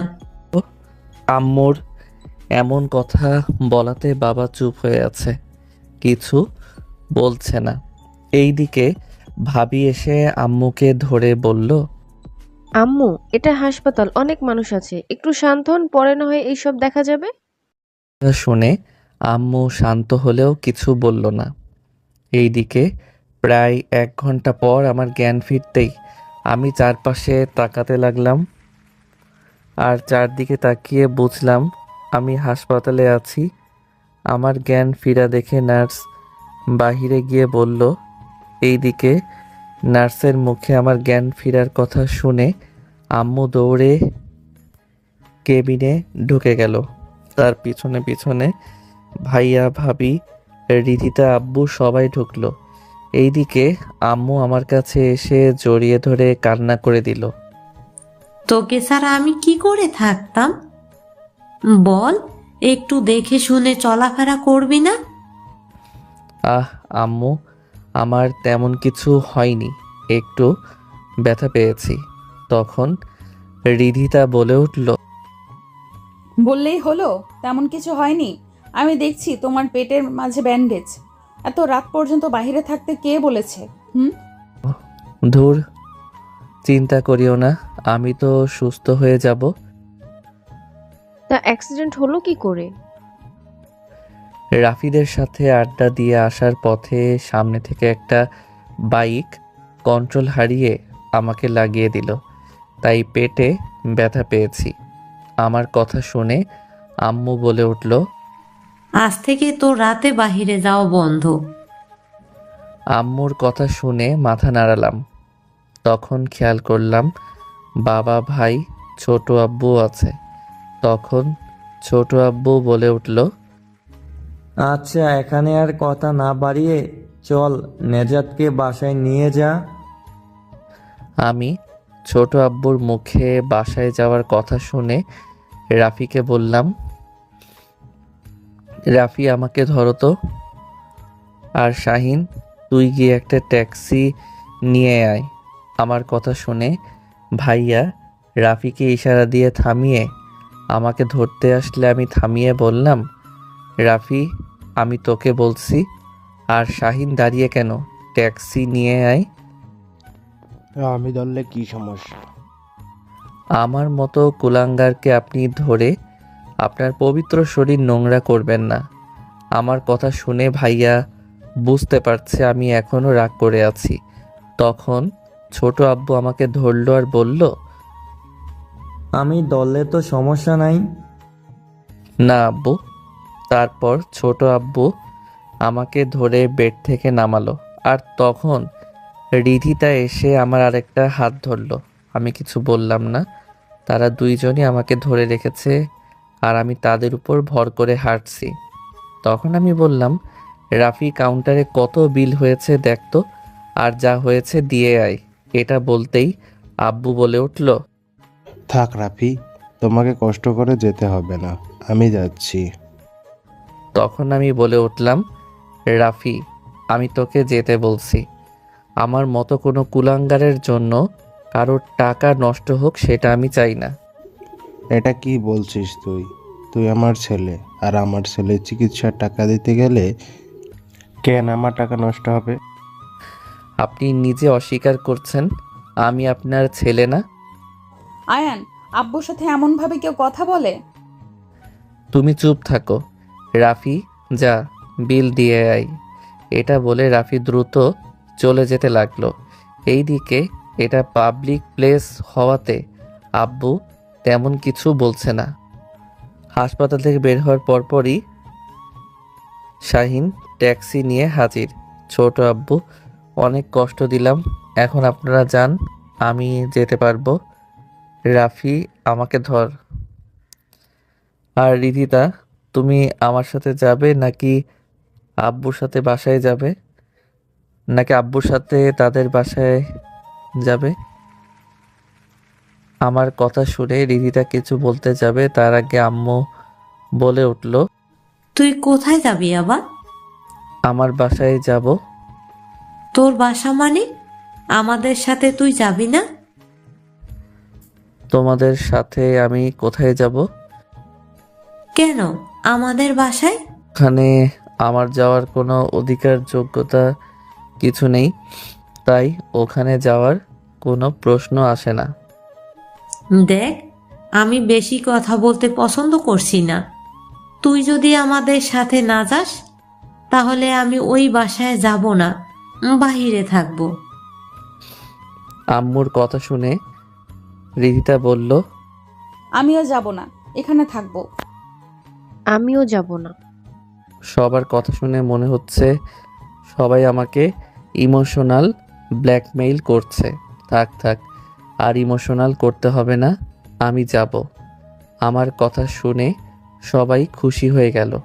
তারপর রাফি রিধিতা ধরে আমাকে আমাদের গাড়িতে তোলে। তখন আমি রাফিকে বললাম, রাফি, শাহিন, তোদের সাথে কথা আছে, তোরা ট্যাক্সি করে আয়। ওকে, আসতেছি। এরপর রাফি, শাহিন ট্যাক্সিতে উঠে পড়ল। এইদিকে আমরার গাড়িতে উঠে পড়লাম। গাড়ি তার আপন গতিতে চলতে লাগলো। অন্যদিকে, কিরে, কাজ কি হলো? ভাই, কাজ হয়েছে, তবে বেশি ক্ষতি মনে হয় হয়নি। দেখলাম হাসপাতাল থেকে নিয়ে গেল। ওকে, ঠিক আছে। শালাকে একেবারে মারলে চলবে না, তিলে তিলে মারতে হবে। এটা বলে কলটা কেটে দিল। প্রায় ঘন্টাখানেক পর আমরা বাসায় এসে পৌঁছালাম। তারপর আমাকে ধরাধরি করে আমাকে রুমে নিয়ে আসতেই আব্বু ভাই রুমে প্রবেশ করতে গেলে ছোট আব্বু বলল, ভাইয়া এখন থাক, কাল বা পরের এই বিষয়ে কথা বললে ভালো হবে। ছোট আব্বুর কথা শুনে আব্বু কিছু না বলে রুমে চলে গেল। এইদিকে আম্মু আমার মাথায় হাত বুলিয়ে দিচ্ছে, আর রিধিতা বলল, আম্মু তুমি থাকো, আমি নিজেদের জন্য খাবার নিয়ে আসছি। ওষুধ খাওয়াতে হবে তো। আচ্ছা যা। তারপর রিধিতার রুম থেকে চলে গেল। আর আমি রিধিতার যাওয়ার দিকে তাকিয়ে মনে মনে হাসতে লাগলাম আর বলছি, পাগলিটা নাকি আমাকে ভালোবাসে না। যদি আমাকে ভালোই না বাসে তাহলে আমার জন্য এত টান দেখাতো না। মাত্র কয়েক ঘন্টার ভিতরে কান্না করে চেহারার বেহাল অবস্থা করে নিয়েছে। এইদিকে আমাকে এমন হাসতে দেখে আম্মু বলল, কিরে বাপ, এমন হাসিস কেন?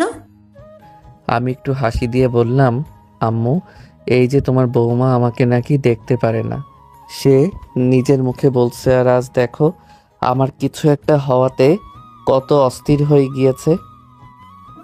আরে বোকা, তখন তোদের মধ্যে কোনো সম্পর্ক ছিল না, তাই মুখের উপর বলেছে।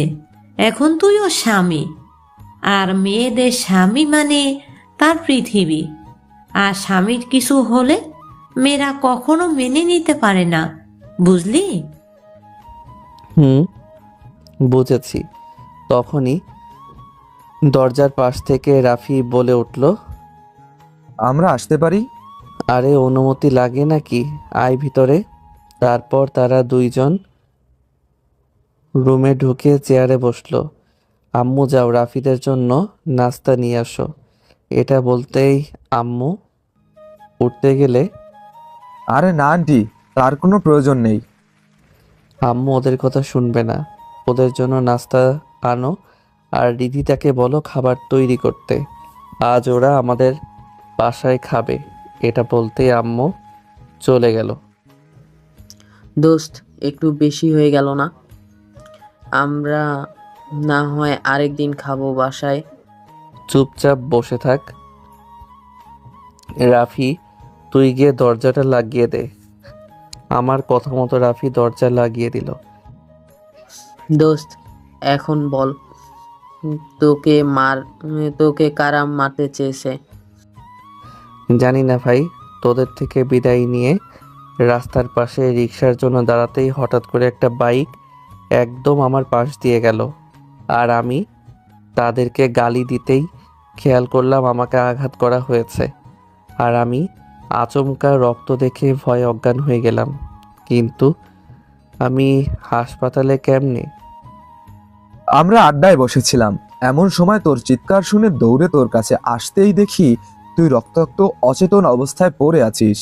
আমরা তেমন কিছু না ভেবে তোকে নিয়ে হাসপাতালে আসলাম। আচ্ছা ভাই, তোর কি বাইক নাম্বার মনে আছে? না, এত কিছু খেয়াল করিনি। বুঝলাম না, তোকে মারার চেষ্টা আবার কে করলো? দোস্ত, সব বের হবে, তবে আমি সুস্থ হয়ে নেই। ওকে শুধু কাছে পাই, তারপর দুনিয়া দেখা বন্ধ করে দিব শালার। রাফির কথা শুনে কিছু বলতে যাব তার আগে দরজা ধাক্কানোর আওয়াজ পেলাম। রাফি গিয়ে দরজা খুলে দিতেই দেখলো নাস্তা নিয়ে ভাবি হাজির। ভাবি নাস্তা ভিতরে নিয়ে আসলো। তারপর তারা দুইজন নাস্তা করে নিল। একটু পর আম্মু এসে তাদের দুইজনকে খাবার খেতে বলল। না না আন্টি, আজ না অন্য কোনো দিন। চুপচাপ গিয়ে খাবার খা। আমি আর কোনো কথা শুনতে চাই না। আমার এক কথাতে রাফি শাহিন চুপ হয়ে গেল। তারপর তারা গিয়ে খাবার খেতে বসলো। এই দিকে রিধিতা আমার জন্য রুমে খাবার নিয়ে আসলো। রিধিতা খাবার টেবিলে রেখে হাত ধুয়ে নিল। তখন আমি বললাম, আমার হাতটাও ধুয়ে দাও। কেন? তোর হাত ধুয়ে কেন দিব? আমি খাবার খাবো না। কেন? আমার কি হাত নেই? আমার হাতে খেতে তোর কোনো সমস্যা? রিদিতার এই কথা শুনে মনে মনে বেশ খুশি হলাম। তারপরেও বললাম, না সমস্যা নাই, তবে তুমি তো আমাকে পছন্দ করো না, স্বামী হিসেবে মানো না, তাহলে খাওয়াবে কেন? তোর কথা শুনে আমার কি করতে ইচ্ছে করছে জানিস? না বললে কেমনে জানবো শুনি? আমার মন চাইছে তোকে গলা টিপে মেরে ফেলি, কিন্তু তোর এই অবস্থা দেখে আমার করুণা হচ্ছে। তাহলে তো চুপ, একদম চুপ। চুপচাপ খাইয়ে দিচ্ছি, খেয়ে নে। সারাদিন বাচালের মতো বকর বকর করবে। আমার মুখ আমি করব তাতে তোমার কি? ওটা সময় হলে বুঝবি, এখন হা কর।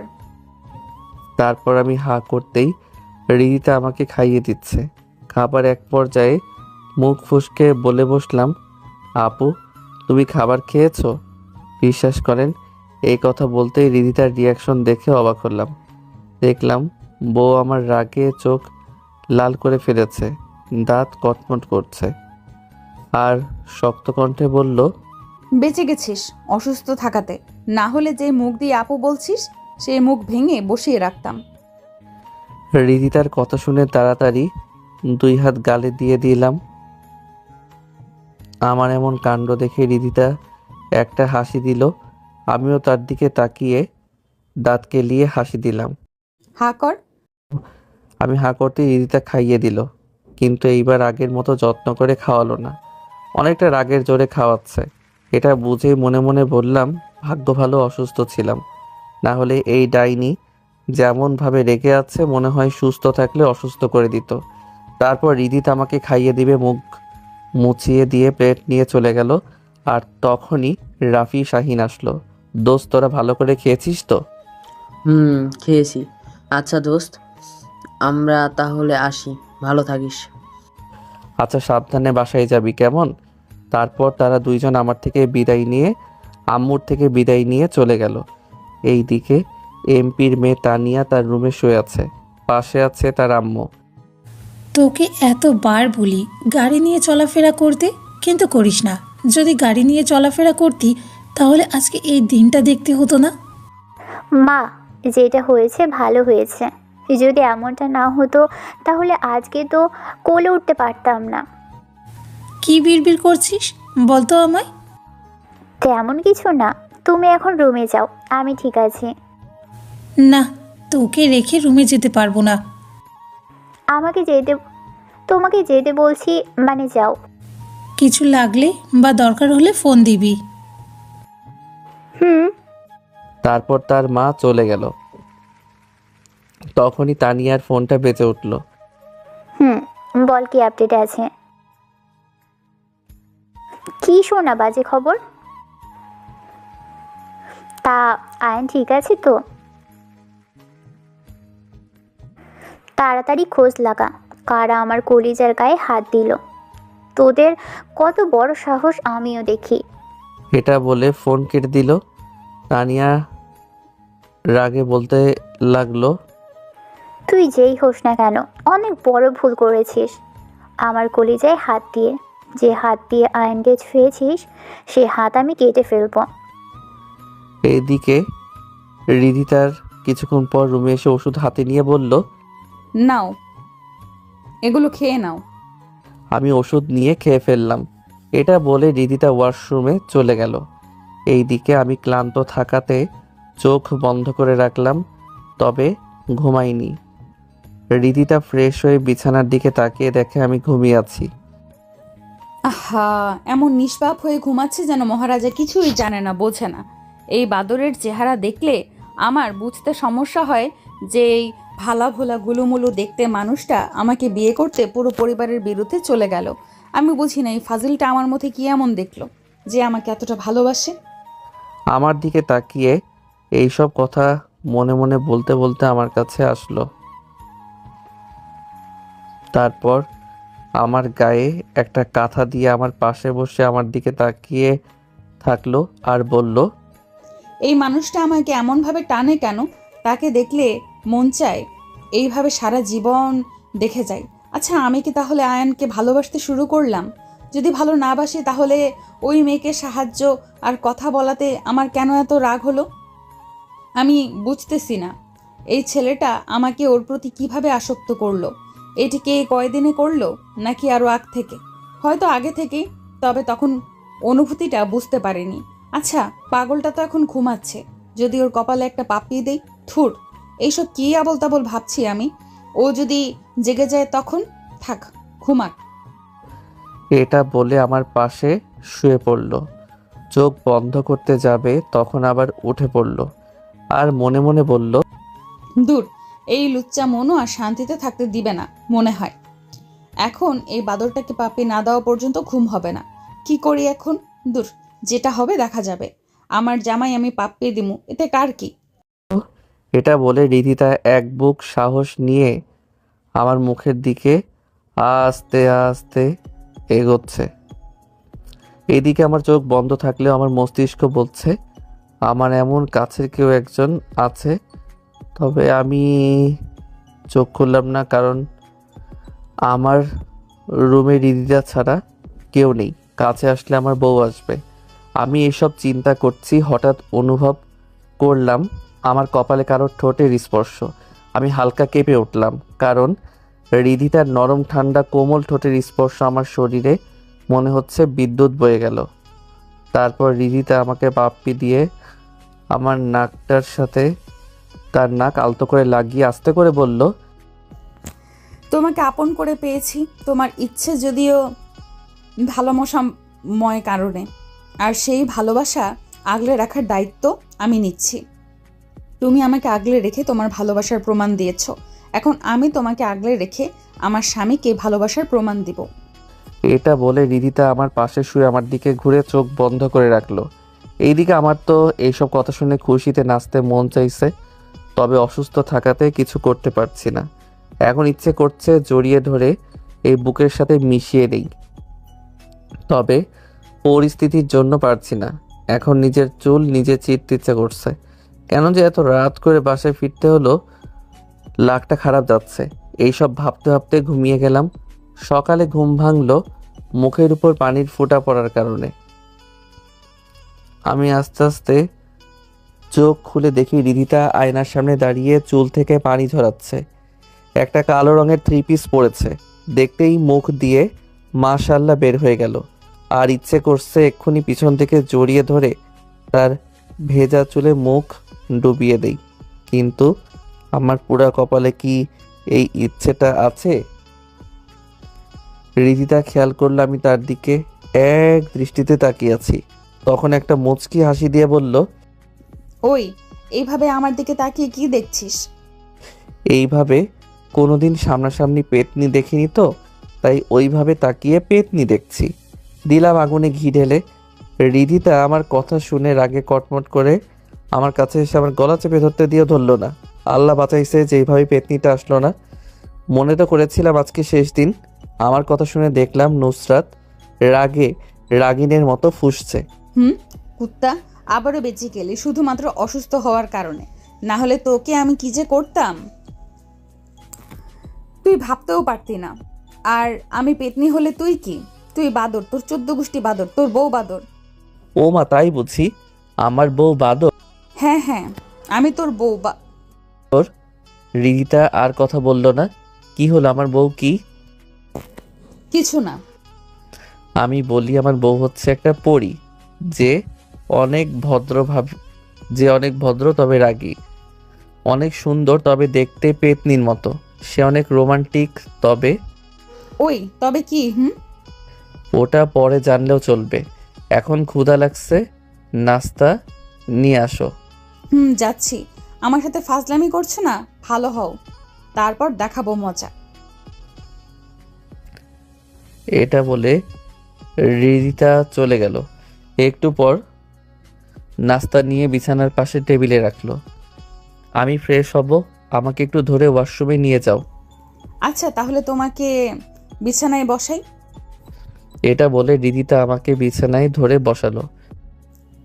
তুমি এখানে বসো, আমি ফ্রেশ হওয়ার জন্য সব জিনিস আনছি। এটা বলে আমার ব্রাশ আর টুথপেস্ট আনতে গেল। যখনই আমার ব্রাশ হাতে নিল তখন তার মাথায় একটা শয়তানি বুদ্ধি আসলো। তারপর একটা মুচকি হাসি দিয়ে বলল, চান্দু, আমাকে পেতনি বলা তাই না? এইবার দেখো এই পেতনি কি করে। এইদিকে আমি দেখছি রিদিতা পিছনে হাত রেখে আমার দিকে আসছে। কাছে আসতেই, পিছনে কি? তোমার ব্রাশ। তো ওটা পিছনে রাখলা কেন? দাও আমি ব্রাশ করি। না, আমি তোমাকে ব্রাশ করিয়ে দিব, তবে চোখ বন্ধ করে রাখতে হবে। আর আমি যতক্ষণ বলবো না ততক্ষণ তুমি চোখ খুলতে পারবে না। এইদিকে আমি তো মহা খুশি, আমার বউ এত আদর করে বলছে আমাকে তার নিজের হাতে ব্রাশ করিয়ে দিবে, তাহলে আমি কি করে না করতে পারি? তাই আমি সাথে সাথে চোখ বন্ধ করে বললাম, দাও ব্রাশ করিয়ে দাও। তারপর রিধিতা একটা শয়তানি হাসি দিয়ে আমাকে সুন্দরভাবে ব্রাশ করিয়ে দিয়ে বলল, এই যে মহারাজা, এইবার মুখ খুলতে পারেন।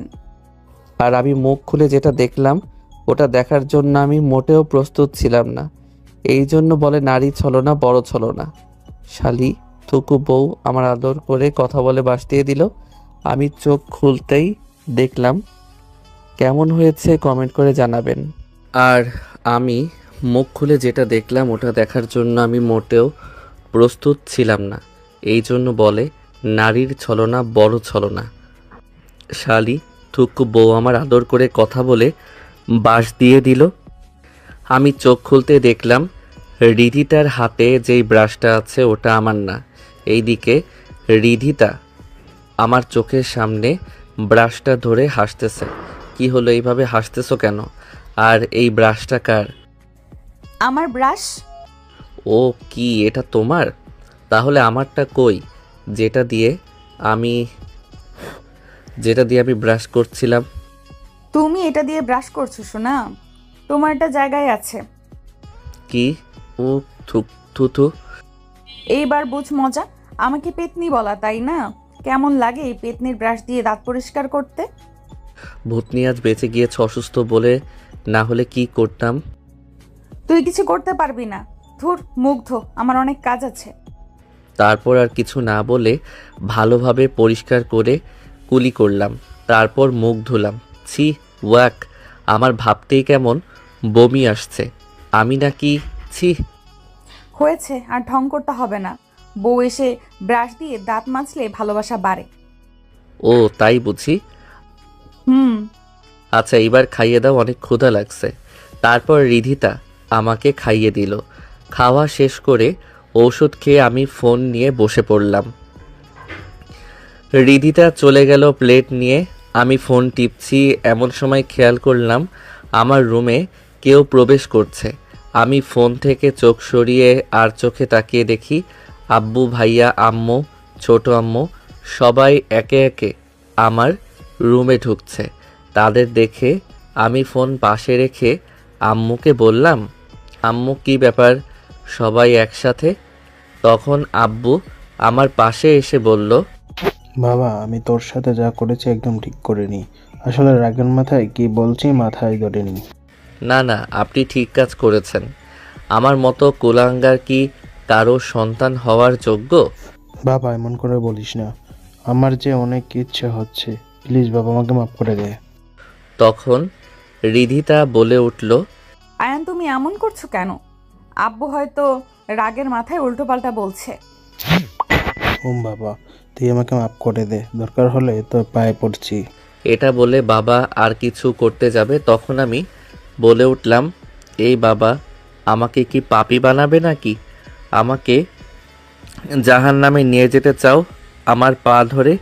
দেখো তোমরা কোনো ভুল করনি, হয়তো বুঝতে একটু ভুল হয়েছে, তবে তোমাদের উদ্দেশ্য হলো ছেলে মেয়ে পরিবার ভালো থাকুক, সুখে থাকুক, তোমার উপর কোনো অভিযোগ নেই। আর আমার কাছে কোনো ক্ষমা চাওয়ার প্রয়োজন নেই। দরকার হলে আমাকে ক্ষমা করে দাও, কারণ আমার জন্য তুমি অনেক কষ্ট পেয়েছো। আমার কথা শুনে বাবা অনেক খুশি হয়ে গেল, আর খুশিতে আমাকে জড়িয়ে ধরতে গিয়েও পারল না, তাই আমার কপালে একটা চুমু দিল। ভাইয়া কিছু বলতে যাবে তার আগে আমি বললাম, ভাইয়া তোমরা আমার গুরুজন, তোমরা আমার কাছে ক্ষমা চাওয়া মানায় না। আমি ওইসব ভুলে গিয়েছি, তোমরাও ভুলে যাও। তখন আব্বু বলল, তাহলে তুই কথা দে, আমাদের ছেলে তুই কোথাও যাবি না, তুই আমাদের সাথেই থাকবি। আজব, নিজের বাড়ি ফেলে আমি আবার কোথায় যাব? আমার বাড়ি এটা, আমি এখানে থাকবো, এতে কথা দেওয়ার কি আছে? আমার কথা শুনে সবাই খুশি হলো। তারপর সবাই একসাথে বসে কিছুক্ষণ গল্প করলাম। গল্প শেষ হতে আব্বু, ছোট আব্বু, ভাইয়া অফিসে চলে গেল, আর রিদিতার আম্মু ভাবি সবাই মিলে রান্নাঘরে কাজ করছে। এইদিকে আমি বেচারা একা একা বসে ফোন টিপছি। রাকিবও স্কুলে গিয়েছে, তা না হলে ওর সাথে সময় কাটতো। আমি ফোন টিপছি এমন সময় রাফি কল দিল। রাফি বলো। দোস্ত, তোকে যে বাইকে করে মারার চেষ্টা করছিল সেই বাইকের নাম্বার সিসিটিভি থেকে নিয়েছি। কিন্তু কিভাবে? তুই যেখানে দাঁড়িয়েছিলি পিছনের দোকানে একটা সিসি ক্যামেরা ছিল। ও আচ্ছা, তোরা নাম্বারটা রেখে দে, এখন কিছু করার দরকার নেই। আমি ভালো হয় তারপর দেখছি। তোরা এখন আমাদের কাজের দিকে মন দে, তাড়াতাড়ি ওই খানকে ধরতে হবে। তুই ঠিক বলছিস। তারপর ফোন কেটে আবার ফোন টিপতে লাগলাম। এইভাবে চলে গেল 15 দিন। এখন আমি মোটামুটি সুস্থ। এত তাড়াতাড়ি সুস্থ হওয়ার পিছনে আমার সিনিয়র বউয়ের অবদান কম নয়। সারাদিন আমার সাথে ফাইজলামি আর ঝগড়া করলেও আমার খেয়াল ভালো রেখেছে। অনেক দিন হলো কলেজে যাওয়া হয় না। যেহেতু সুস্থ হয়েছি তাই কলেজে যাওয়ার জন্য রেডি হলাম। তখনই রুমে রিধিতা হাজির। আমার দিকে তাকিয়ে বলল, কোথায় যাওয়া হচ্ছে এমন সেজেগুজে? কলেজে যাচ্ছি, অনেক দিন যাইনি তো তাই। ও, তাহলে তুই নাস্তা কর, আমি রেডি হয়ে আসছি। আচ্ছা, একটা কথা বলি তোমাকে। বল। আমি তোমার স্বামী, অথচ তুমি আমাকে তুই করে বলো কেন? সুন্দর করে ডাকলে তো পারো, তাই না? জি না, তুই আমার যেই হস তাতে আমার কি? আমি জানি তুই আমার থেকে ছোট, তাই তোকে তুই বলবো। এই একদম ছোট বলবা না, আমি এখন তোমার স্বামী। তো কি হয়েছে? পিচ্চিকে পিচ্চি বলবো, তাই তো, তাই না? ও আচ্ছা, আমি পিচ্ছি তাই না? পিচ্চি তো তুই। তারপর আমি রিধিতার দিকে তাকিয়ে একটা মুচকি হাসি দিয়ে বললাম, যেহেতু আমি পিচ্ছি সেহেতু একটু দেখিয়ে দেই এই পিচ্ছি কি করতে পারে। এটা বলে এক পা করে আমি রিধিতার দিকে যেতে লাগলাম। এই দিকে রিধিতা আমার এমন আশা দেখে কিছু না বলে দাঁড়িয়ে আছে। হয়তো সেও দেখতে চায় আমি কি করতে পারি। এই দিকে রিধিতা বলে উঠল, এমন বিলের মতো আসলে আমি ভয় পাবো? এটা তুই ভাবলি কি করে? আমিও দেখি তুই কি করতে পারিস। ও মা, তাই বুঝি? এটা বলে রিদিতার কাছে গিয়ে সে কিছু বুঝে ওঠার আগে তার কোমর জড়িয়ে ধরে একটানে আমার কাছে নিয়ে আসলাম। সাথে সাথে বলে উঠল, আয় আমার কাছে। ওই বাদর কুত্তা, আমাকে ছাড় বলছি। না, ছাড়বো না। তুমি বলছো আমি কি করতে পারি, এটা তুমি দেখবা। এখন দেখাবো আমি। আমার এই কথা শুনে রিধিতা কাপা কাপা গলায় বলল, দেখ, ভালো হবে না কিন্তু, দূরে সর আমার থেকে। তা বউ জানো, তুমি তো বলছো তুমি ভয় পাও না, তাহলে আমাকে দূরে সরতে বলছো কেন? রিধিতা আমার চোখের দিকে তাকিয়ে বলল, আপ। রিধিতা আর কিছু বলতে পারল না। তার আগে আমি রিধিতার কাঁপা কাঁপা ঠোঁট দুটো আমার দখলে নিয়ে নিলাম। এতক্ষণ রিধিতা নিজেকে ছাড়ানোর চেষ্টা করলেও এই মুহূর্তে কিছু করছে না। সে নীরব, আর এই নীরবতাই বলে দেয় সেও আমার সাথে রেসপন্স করছে। কিছুক্ষণ পর আমি ছেড়ে দিলাম। দুইজনই হাঁপাতে লাগলাম। একটু পর রিদিতা আমার কাছে এসে আমি কিছু বুঝে ওঠার আগে আমার বুকে কিল ঘুষি দিতে লাগলো আর বলল, কুত্তা বিলাই হনুমান এইভাবে কেউ কিস করে? আর একটু হলে তো আমি মরেই যেতাম। এত সহজে মরণ তোমার হচ্ছে না। এই 15 দিন আমাকে অনেক জ্বালিয়েছো বুঝলে, এখন আমার পালা। আর আমি মনে হয় বসে বসে দেখবো, আমি দেখবো তুই আমাকে কেমন করে বিরক্ত করিস। আচ্ছা দেখিও শোনা। এটা বলে আমি মুখ মুছে রুমের বাহিরে চলে গেলাম। অন্যদিকে রিধিতা আমার যাওয়ার দিকে তাকিয়ে একটা মুচকি হাসি দিল, তারপর ফ্রেশ হতে চলে গেল। এইদিকে আমি নাস্তা শেষ করে বসে আছি রিধিতার জন্য। একটু পর বের হলো, আর রিধিতাকে দেখে আমি ছাড়া সবাই অবাক, কারণ বোরকা পরে রুম থেকে বের হয়েছে।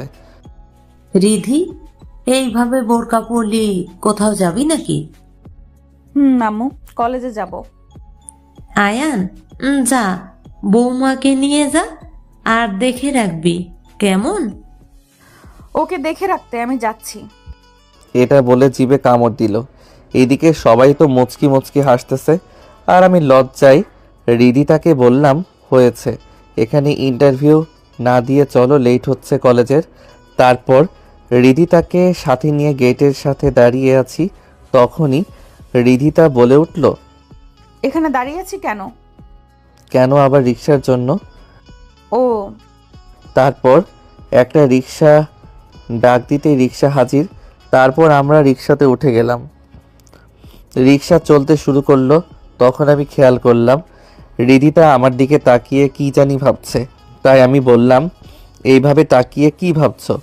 রিদিতা কিছু না বলে আমার মাথার চুল এলোমেলো করে দিয়ে বলল, ভাবছি তোর চুল এলোমেলো করলে কেমন লাগে। তা কেমন লাগে? এখন সুন্দর লাগছে। রিদিতার কথা শুনে ফোন বের করে ক্যামেরা অন করে দেখি আমাকে পুরো গাঁজাখোরের মতো লাগে। তোমার চোখে ডাক্তার দেখাও, কি বাজে দেখাচ্ছে আর তুমি বলছো সুন্দর। এটা বলে চুল ঠিক করতে গেলে রিদিতা আমার কাছ থেকে ফোন কেড়ে নিয়ে বলল, একদম চুলে হাত দিবি না, যেমন আছে তেমনই ঠিক আছে। আর এই ক্যামেরার সমস্যা, আমি তো দেখছি তোকে ভালোই দেখাচ্ছে। কিন্তু কোনো কিন্তু না, যেটা বলছি ওটা শুনতে হবে। আমি আর কিছু না বলে চুপচাপ হয়ে গেলাম। কিছুক্ষণ পর কলেজে আসতেই আমরা দুইজন নেমে পড়লাম। তারপর ভাড়া মিটিয়ে কলেজে ঢুকতে লাগলাম। গেট দিয়ে ঢুকতে যারা আমাকে চিনে তারা আমাদের দিকে কেমন করে তাকিয়ে আছে, সেই দিকে আমার তেমন মনোযোগ নেই। আমি আর রিদিতা হাঁটতে লাগলাম। অন্যদিকে তানিয়া একটা জায়গায় বসে ফোন টিপছিল। তখন তার চোখ গেটের দিকে যায়, দেখে আমি একটা মেয়ের সাথে কথা বলতে বলতে হাঁটতেছি। এটা দেখে তানিয়ার রাগে চোখ মুখ লাল করে ফেলল। তানিয়ার ইচ্ছে করছিল আমার সাথে যে মেয়েটা আছে তাকে মেরে একদম গুম করে ফেলতে। অন্যদিকে আমি রিদিতার সাথে হাঁটছিলাম, তখন রিদিতা বলল, এই অনেকদিন হলো ক্যাম্পাসে ঘুরি না, চলো আজকে ক্যাম্পাসে ঘোরাঘুরি করি, কেমন? চলো। তারপর আমরা দুইজন একসাথে হাঁটছিলাম। হঠাৎ একটা মেয়ে আমাদের সামনে এসে বলল, না, এমন কিছু আর সহ্য করতে পারছি না। আমার সামনে আমার ভালোবাসার মানুষ এভাবে ঘুরবে অন্য মেয়ে নিয়ে, এটা আমি মানব না। আমাকে কিছু একটা করতেই হবে। হাই আয়ান, কেমন আছো? আমি মেয়েটাকে প্রথমে দেখে চিনতে না পারলেও পরে চিনলাম যে এই মেয়েটা আমাদের রিক্সার সাথে অ্যাক্সিডেন্ট করা মেয়েটা। আমাকে চুপ থাকতে দেখে তানিয়া বলে উঠল, আমাকে চিনতে পারোনি? আমি তানিয়া, ওই যে আমাকে হাসপাতালে নিয়ে গিয়েছিলে, আমি সেই মেয়ে। ও, এইবার চিনলাম। তা কেমন আছেন? জি ভালো, তুমি কেমন আছো? এইদিকে রিধিতা এইসব দেখে ভিতরে ভিতরে রাগলেও কিছু বলতে পারছে না। জি আলহামদুলিল্লাহ। তা এই আপুটা কি সেই আপুটা? আই মিন তোমার চাচাতো বোন না? আমি তানিয়ার কথা শুনে রিধিতার দিকে তাকালাম। এইদিকে রিধিতা মনে মনে কুত্তা, এবার কি বলবি শুধু বল। বলল। আমি রিধিতার দিকে তাকিয়ে একটা হাসি দিয়ে বললাম, এটা আমার চাচাতো বোন। এই কথা বলতেই দেখলাম রিধিতা রেগে গেল। তার চোখ দেখলে বোঝা যাচ্ছে সে কি পরিমাণ রেগে আছে। এটা দেখে আমি মনে মনে বললাম, এইবার ঠেলা সামলাও। সেই দিন তো বলেছিলে বাহিরের কেউ যাতে আমাদের সম্পর্ক না জানুক। এখন কেন এত রাগ দেখাচ্ছ? এইদিকে তানিয়াও বুঝতে পারছে রিদিতা রেগে গিয়েছে। তা আপু, আপনার নাম কি? রিদিতা, ওর নাম রিদিতা, আমাদের 2 ইয়ার সিনিয়র, বুঝলে? বুঝলাম। এইদিকে রিদিতা এইবার বলে উঠল, এই মেয়ে, তোমার কথা বলা হয়েছে? জি না, মানে হ্যাঁ আপু। তাহলে এবার যাও। কিন্তু আপু, আমার তো যেতে বলেছি না? রিদিতার কথা শুনে তানিয়া একটা মুচকি হাসি দিয়ে চলে গেল। এইদিকে রিদিতা আমাকে বলল, আমি তোর কি লাগি এবার বল। বউ লাগো, এতে কোনো সন্দেহ? তাহলে ওই মেয়ের সামনে বোন বললি কেন? এটা তোমার জন্য বলছি। মনে করো একদিন তুমি কি বলছো? কি বলছো আমাদের সম্পর্কের কথা কেউ যাতে না জানে, তাই এটা বলছি। আমার মুখে এই কথা শুনে রিদিতা দাঁত মুখ শক্ত করে চোখ বন্ধ করে রাখলো কিছুক্ষণ। হয়তো তার ভুলের কারণে এমনটা হয়েছে বলে রাগ কন্ট্রোল করছে। কিছুক্ষণ পর রিদিতা চোখ খুলে শান্ত গলায় বলল, ওকে, যা হয়েছে না হয়েছে বাদ। এখন থেকে যে আমার পরিচয় জানতে চাইবে তাকে বলবি আমি তোর বউ। কি বলছি, কানে গেছে? জি গিয়েছে। আর একটা কথা কান খুলে শুনে রাখ, কোনো মেয়ের সাথে যেন কথা বলতে না দেখি, বিশেষ করে তানিয়া নাকি ফানিয়ার সাথে। যদি দেখি তাহলে তোর খবর আছে। কিন্তু তুমি এইসব কেন বলছো? তুমি তো আমাকে স্বামী মানো না। ছও আমি যা এটা বলার আগে রিদিতা আমার কলার ধরে ফেললো আর বলল, যতটুকু বলছিস ততটুকুতেই থেমে যা। যেটা বললাম ওটা করবি। যদি দেখি তুই কোনো মেয়ের সাথে ভণ্ডামি করছিস তাহলে ঠ্যাং ভেঙে ঘরে বসিয়ে আমি খাওয়াবো, বুঝলি? আমি রিদিতার এমন কথা শুনে শুধু মাথা নাড়িয়ে হ্যাঁ বললাম। গুড। এটা বলে রিদিতা আমার মাথার চুল আবার এলোমেলো করে দিল। আমি দাঁড়িয়ে রিদিতার যাওয়ার দিকে তাকিয়ে আছি। তখনই রিদিতা থেমে আবার বলল, আর একটা কথা, চুলগুলো যেমন এলোমেলো করেছি তেমনি যেন থাকে। এটা বলে রিদিতা চলে গেল। এইদিকে আমি তার যাওয়ার দিকে তাকিয়ে একটা মুচকি হাসি দিয়ে চলে আসলাম বন্ধুদের কাছে। দোস্ত, কেমন আছিস তোরা? ভালো, তবে তোর মতো না রে। বুঝলাম না। আমাদের আর বউ নাই, তাই তোর মতো ভালো নাই। আমি কেমন আছি সেটা করলে তারপর বুঝবি। তা খবর কেমন? ভাই, ঘটনা অনেক দূর। খুলে বল। দোস্ত, তোকে যারা মারতে চেয়েছে তাদের পুরো ইতিহাস আমাদের কাছে এখন। এই শহরে তাদের একটা পুরো গ্যাং আছে। তাদের লিডারের নাম জসিম। তারা এই শহরের মোটামুটি সব অপরাধে জড়িত। তা এদের পুলিশ কিছু করে না? আরে তুই এই দেশের পুলিশ নিয়ে পড়ে আছিস? এরা সব পেটুক, টাকা দিলে ছেড়ে দেয়। তাও অনেক দিন হাত চুলকায়, আজ তাহলে হয়ে যাক। তুই বললে হবে। আর ওই দিকের খবর? তোকে আমি মেল করে পাঠাবো। ওকে। তারপর কিছুক্ষণ আড্ডা দিয়ে ক্লাসে গেলাম। অন্যদিকে আব্বু তার কেবিনে বসে কাজ করছে। হঠাৎ কেউ একজন বলে উঠল, আসতে পারি? আব্বু তার কাজ বাদ দিয়ে দরজার দিকে তাকিয়ে দেখে এমপি রিজভী রহমান। আরে রিজভি যে, আমার কেবিনে আসতে অনুমতি নিয়ে আসা লাগে নাকি বস? তারপর রিজভী রহমান একটা হাসি দিয়ে কেবিনে ঢুকে চেয়ারে বসলো। তারপর আব্বু পিয়নকে ডেকে কিছু নাস্তা আনতে বলল। তারপর আব্বু বলল, তা বন্ধু, এমন কি কাজ জরুরি যে তুই আমাকে না ডেকে নিজে আসলি? আসলে দোস্ত, কি করে যে তোকে কথাটা বলি বুঝতেছি না। সমস্যা নাই, বলে ফেল। আসলে দোস্ত, আমার মেয়েটা তোর ছেলের জন্য পাগলামি করছে। তোর ছেলে ছাড়া নাকি বাঁচবে না। দোস্ত, তুই হয়তো জানিস না, আমার ছেলে বিয়ে করেছে। যদি বিয়ে না হতো তাহলে কিছু একটা করতে পারতাম। সরি দোস্ত, আমি কিছু করতে পারছি না। দোস্ত, তুই চাইলে সব হবে, আমি জানি। তোর ছেলে বিয়ে করছে, তাও তোর ভাইয়ের মেয়েকে। আবার এটাও জানি তোর এই বিয়েতে মত নাই। ভাই, তুই চাইলে তো ওদের তখন আব্বু থামিয়ে দিয়ে বলল, বাস, তুই যা বলেছিস এতটুকুই থাম। তুই কি করে ভাবলি আমি তোর মেয়ের জন্য আমার ছেলের সংসার ভাঙবো? তুই নিজেরটা ভাবলি, আর এদিকে আমি যদি আমার ছেলের সংসার ভাঙতে যাই তাহলে আমার ছেলে আমাকে ছাড়বে, তাও রিদিকে ছাড়বে না। তাই বলছি, এমন কুবুদ্ধি নিয়ে আর কখনো আমার কাছে আসবি না রিজবি। আর পারলে তোর মেয়েকে বোঝা, যাকে পাবে না তার আশায় না বসে থেকে যাকে পাবে তার জন্য অপেক্ষা করতে। এখন তুই আসতে পারিস।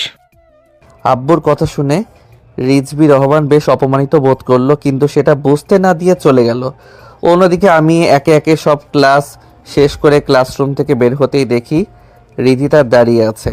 আমি রাফিয়া শাহিন থেকে বিদায় নিয়ে যেই রিধিতার দিকে হাঁটা ধরলাম, চল আজ ঘুরতে যাব। আমি ওকে চলো। তারপর আমি আর রিধিতা হাঁটতে লাগলাম আর বললাম, আচ্ছা রিধিতা, আমি যদি তোমাকে কারোর কাছে আমার চাচাতো বোন বলে পরিচয় করিয়ে দেই তাহলে তোমার কেমন লাগবে? ওই, আমি তোর চাচাতো বোন, ওটা বিয়ের আগে ছিলাম, এখন বউ, বুঝলি? আর সবাইকে পরিচয় করিয়ে দিবি বউ বলে, নইলে তোর খবর আছে। ওকে, আমি তোমার কথা মানবো, তবে তোমার আমার কথা মানতে হবে। কি? তুমি আমাকে তুমি বলে ডাকতে হবে। এটা আমি পারবো না, আমি তোকে তুই করেই বলবো। তাহলে আমিও তোমাকে চাচাতো বোন বলে পরিচয় করিয়ে দিব। আচ্ছা, তাহলে তাই করিস। চাচাতো বোন হয়, নিজের বোন তো আর না। আর আমার মুখ কি বন্ধ থাকবে? যখন তুই আমাকে কারো কাছে পরিচয় করিয়ে দিতে যাবি তখন আমি আমার পরিচয় দিয়ে দিব। তারপরেও তুমি আমাকে তুমি বলবে না? আমার কথা শুনে রিধিতা আমার গাল টেনে বলল, জি না, আমার পিচ্চি বর। তারপর আমরা ঘোরাঘুরি করে বাসায় আসলাম। তারপর ওয়াশরুমে গেলাম। ফ্রেশ হয়ে বের হতে দেখি রিধিতা খাবার নিয়ে বিছানায় বসে আছে। এখানে খাবার? খাবার খাবো তাই। বুঝলাম তো, এখানে কেন ডাইনিং টেবিলে খেতে পারতাম। পারতাম, তবে আমার হাতে খেতে পারবো না, তাই নিয়ে আসলাম। তোমার হাতে খেতে পারবে না তাহলে এখানে নিয়ে আসলে কেন? তুই খাইয়ে দিবি তাই। আমার বই গিয়েছে তোমার মতো পেতনিকে খাইয়ে দিতে। কি বললি কুত্তা? আমি পেতনি? তাহলে বিয়ে করলি কেন? এটা বলে আমার কাছে এসে আমার চুলগুলো ধরে টানতে লাগলো। রিধিতা লাগছে, ছাড়ো। না, ছাড়বো না। পেতনিরা এইভাবে ধরে, আমি যদি পেতনি হই তাহলে এইভাবে চুল ধরে টানতে হবে তো। এই বলে চুল ধরে আরো জোরে মাথা একবার এই দিকে ঘোরাচ্ছে আরেকবার ওই দিকে ঘোরাচ্ছে। সরি কলিজা বউ, আমার চুল ছাড়ো তুমি। পেতনি না তুই, মাশাআল্লাহ অনেক সুন্দর। তাহলে পেতনি বললি কেন? আমার ভুল হয়েছে, আর কখনো বলবো না। এইবার ছাড়ো না প্লিজ। কান ধরে বল রিদিতা, জানো আমার ভুল হয়েছে, আর পেতনি বলবো না। আমি রিধিতার কান ধরলাম। আমি আমার কান ধরতে বলিনি, তোর কান ধরতে বলেছি। ওই, আমার আর তোমার সেম। রিধিতা জানো আমার ভুল হয়েছে, আমি আর ডাইনি থুকু ভূতনি দৌড় পেতনি ডাকবো না। প্লিজ ছাড়ো, না হলে টাকলা হয়ে যাব। মনে থাকে যেন। এটা বলে আমাকে ছেড়ে দিল। আমি ছাড়া পেতে যেন হাঁপ ছেড়ে বাঁচলাম। এবার আমাকে খাইয়ে দে। তারপর আমি কিছু না বলে নিজে খাচ্ছি আর রিধিতাকে খাইয়ে দিচ্ছি।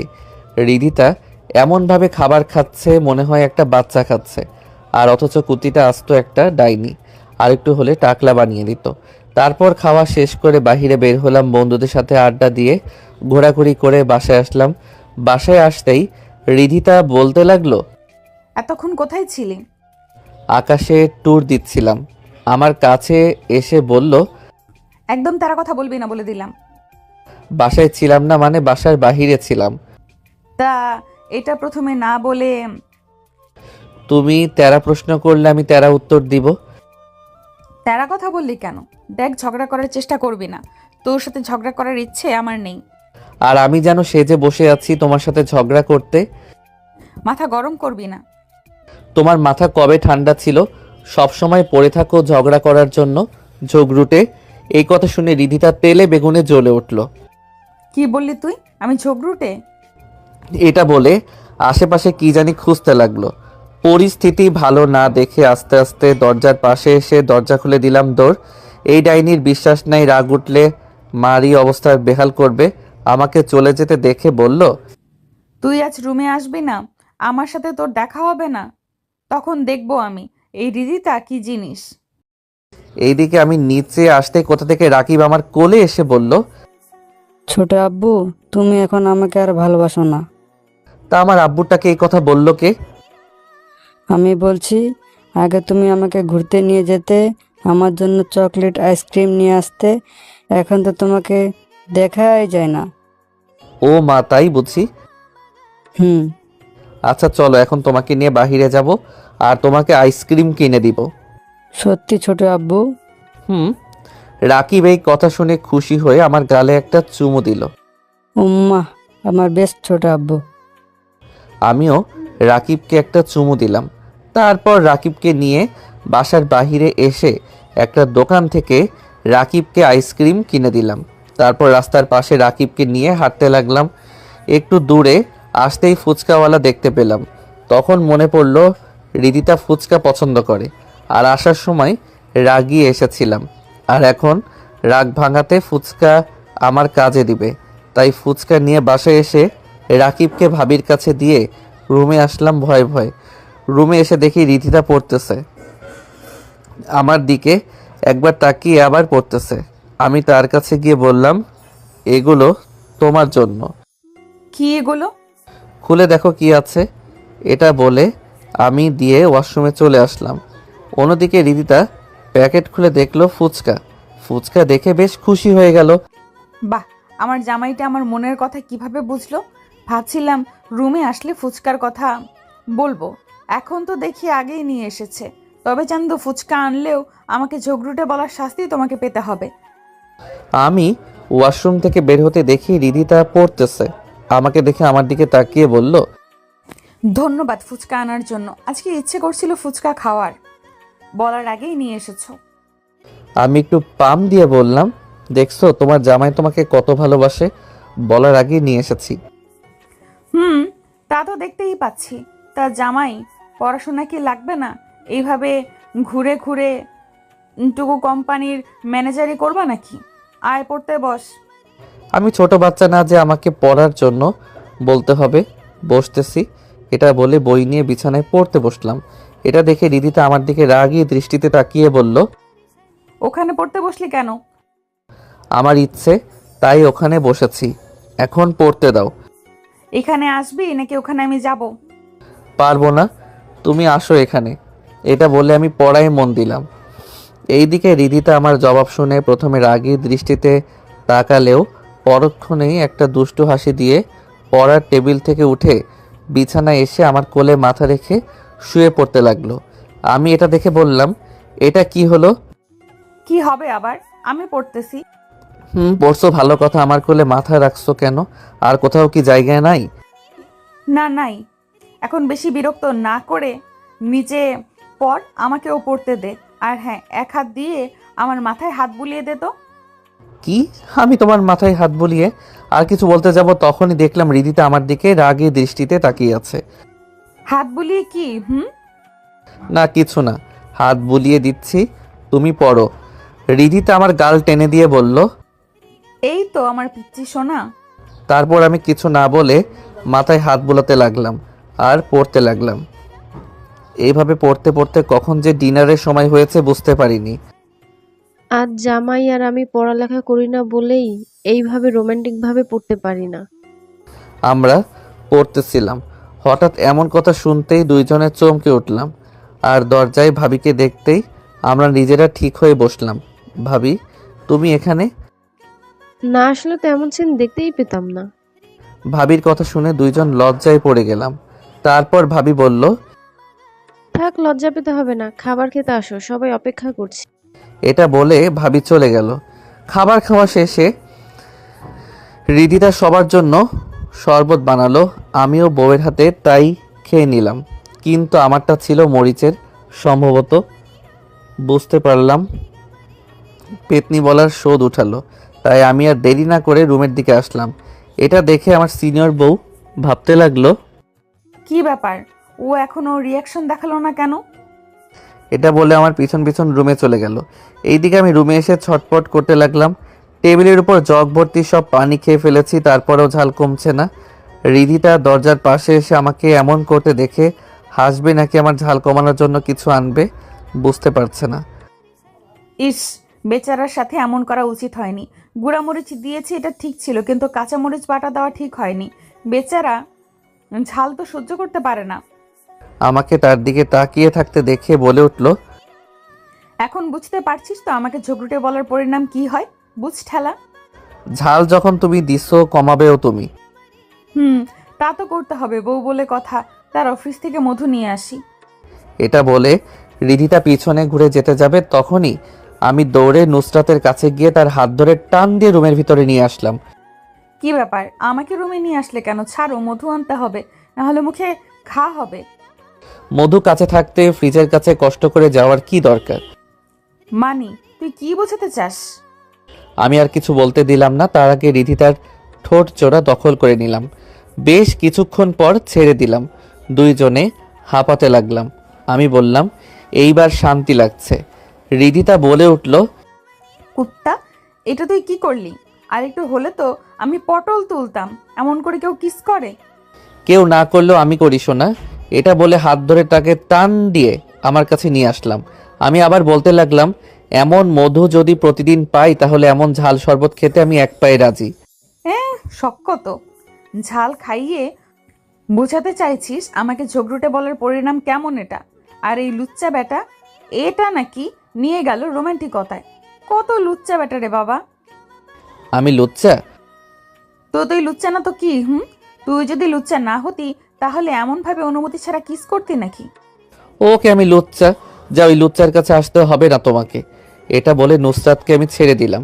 তখন রিধিতা বলে উঠল, এমন ভাবে বলছে যেন আমি তার কাছে ছোট হয়ে যাই।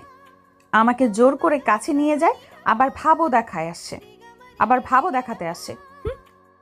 আচ্ছা ঠিক আছে, আর ভাব দেখাবো না। সরি আপনার সাথে এমন করার জন্য। এটা বলে বিছানা থেকে বালিশটা নিয়ে সোফায় শুয়ে পড়লাম। রিধিতা অবাক হয়ে আমার দিকে তাকিয়ে আছে আর বোঝার চেষ্টা করছে আমি সোফায় কেন গেলাম। এদিকে আমি সোফায় শুয়ে মুখের উপর বালিশ দিয়ে একটা হাসি দিলাম আর বললাম, এইবার বুঝবে বউ সোনা, আমাকে এড়িয়ে চলার মজা কি জিনিস। বারবার তোমাকে বোঝাতে চেয়েছে আমি তোমাকে ভালোবাসি, কিন্তু তুমি আমার ভালোবাসা বোঝার চেষ্টা করছো না।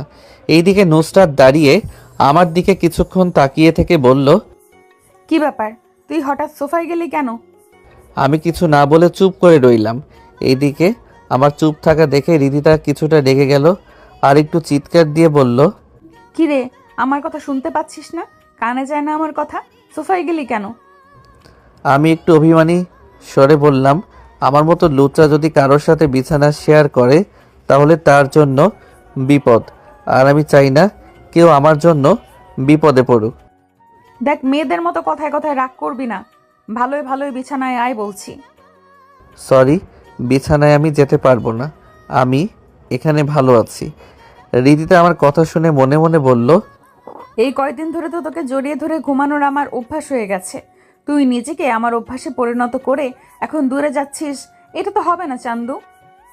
এটা ভেবে নুসরাত আমাকে বলে উঠল, আয়ান বিছানায় আসবি নাকি আমি কিছু করব? আপনি যা খুশি তাই করেন, আমার কি, আমি এখানে ঘুমাবো। ও আচ্ছা, তাই বুঝি। রিধিতা এবার আমার দিকে এগিয়ে এসে আমার মাথার চুল ধরে টান দিল। আমার চুল ধরে টেনে ধরতে আমি ও মা গো বলে চিৎকার দিলাম। এইসব কি করছো? ছাড়ো আমাকে, ব্যথা পাচ্ছি তো। তো আদর পেতে চুল টেনে ধরছিস নাকি? প্লিজ বউ, আমার চুল ছাড়ো। এতক্ষণ ধরে তাড়ামি করছিস কেন? এখন কেন প্লিজ প্লিজ করছিস? সরি বউ, আর এমন তেরামি জীবনেও করবো না, প্লিজ ছাড়ো। আর একটু টানলে চুল একটাও মাথায় পাবো না। ছাড়বো, তবে একটা শর্তে। কি শর্ত? আমি সব রাজি, তারপরে ছেড়ে দাও। শর্ত হলো তুই এখন বিছানায় ঘুমাবি, তাও আমাকে জড়িয়ে ধরে। আমি রাজি, এখন ছাড়ো প্লিজ। এইবার রিধিতা আমার চুল ছেড়ে দিল। ছাড়তে আমি যেন হাফ ছেড়ে বাঁচলাম।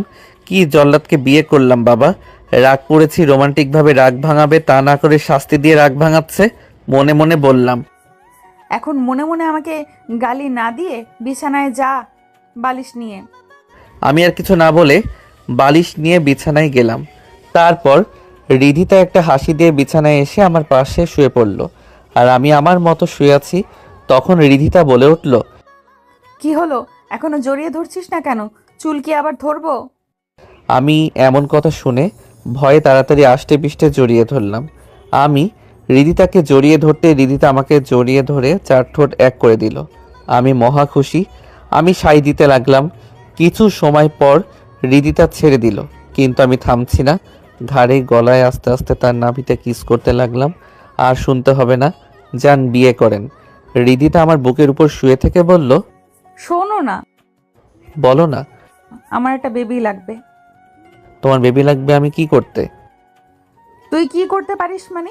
বেবি কি গুগল থেকে ডাউনলোড করব? করতে পারো। কুত্তা ন্যাকা সাহায্য, যা তোর কিছু করতে হবে না, আমিই করছি। এটা বলে হৃদিতা আমার উপর ঝাঁপিয়ে পড়ল। এই তো আমার ফাজিল পাঠকটা, তারপর কি সেটাও পড়তে এখনো বসে আছে। তারপর কি ওটা জানতে বিয়ে করে নিন, ফাজিল কোথাকার। আল্লাহ হাফেজ।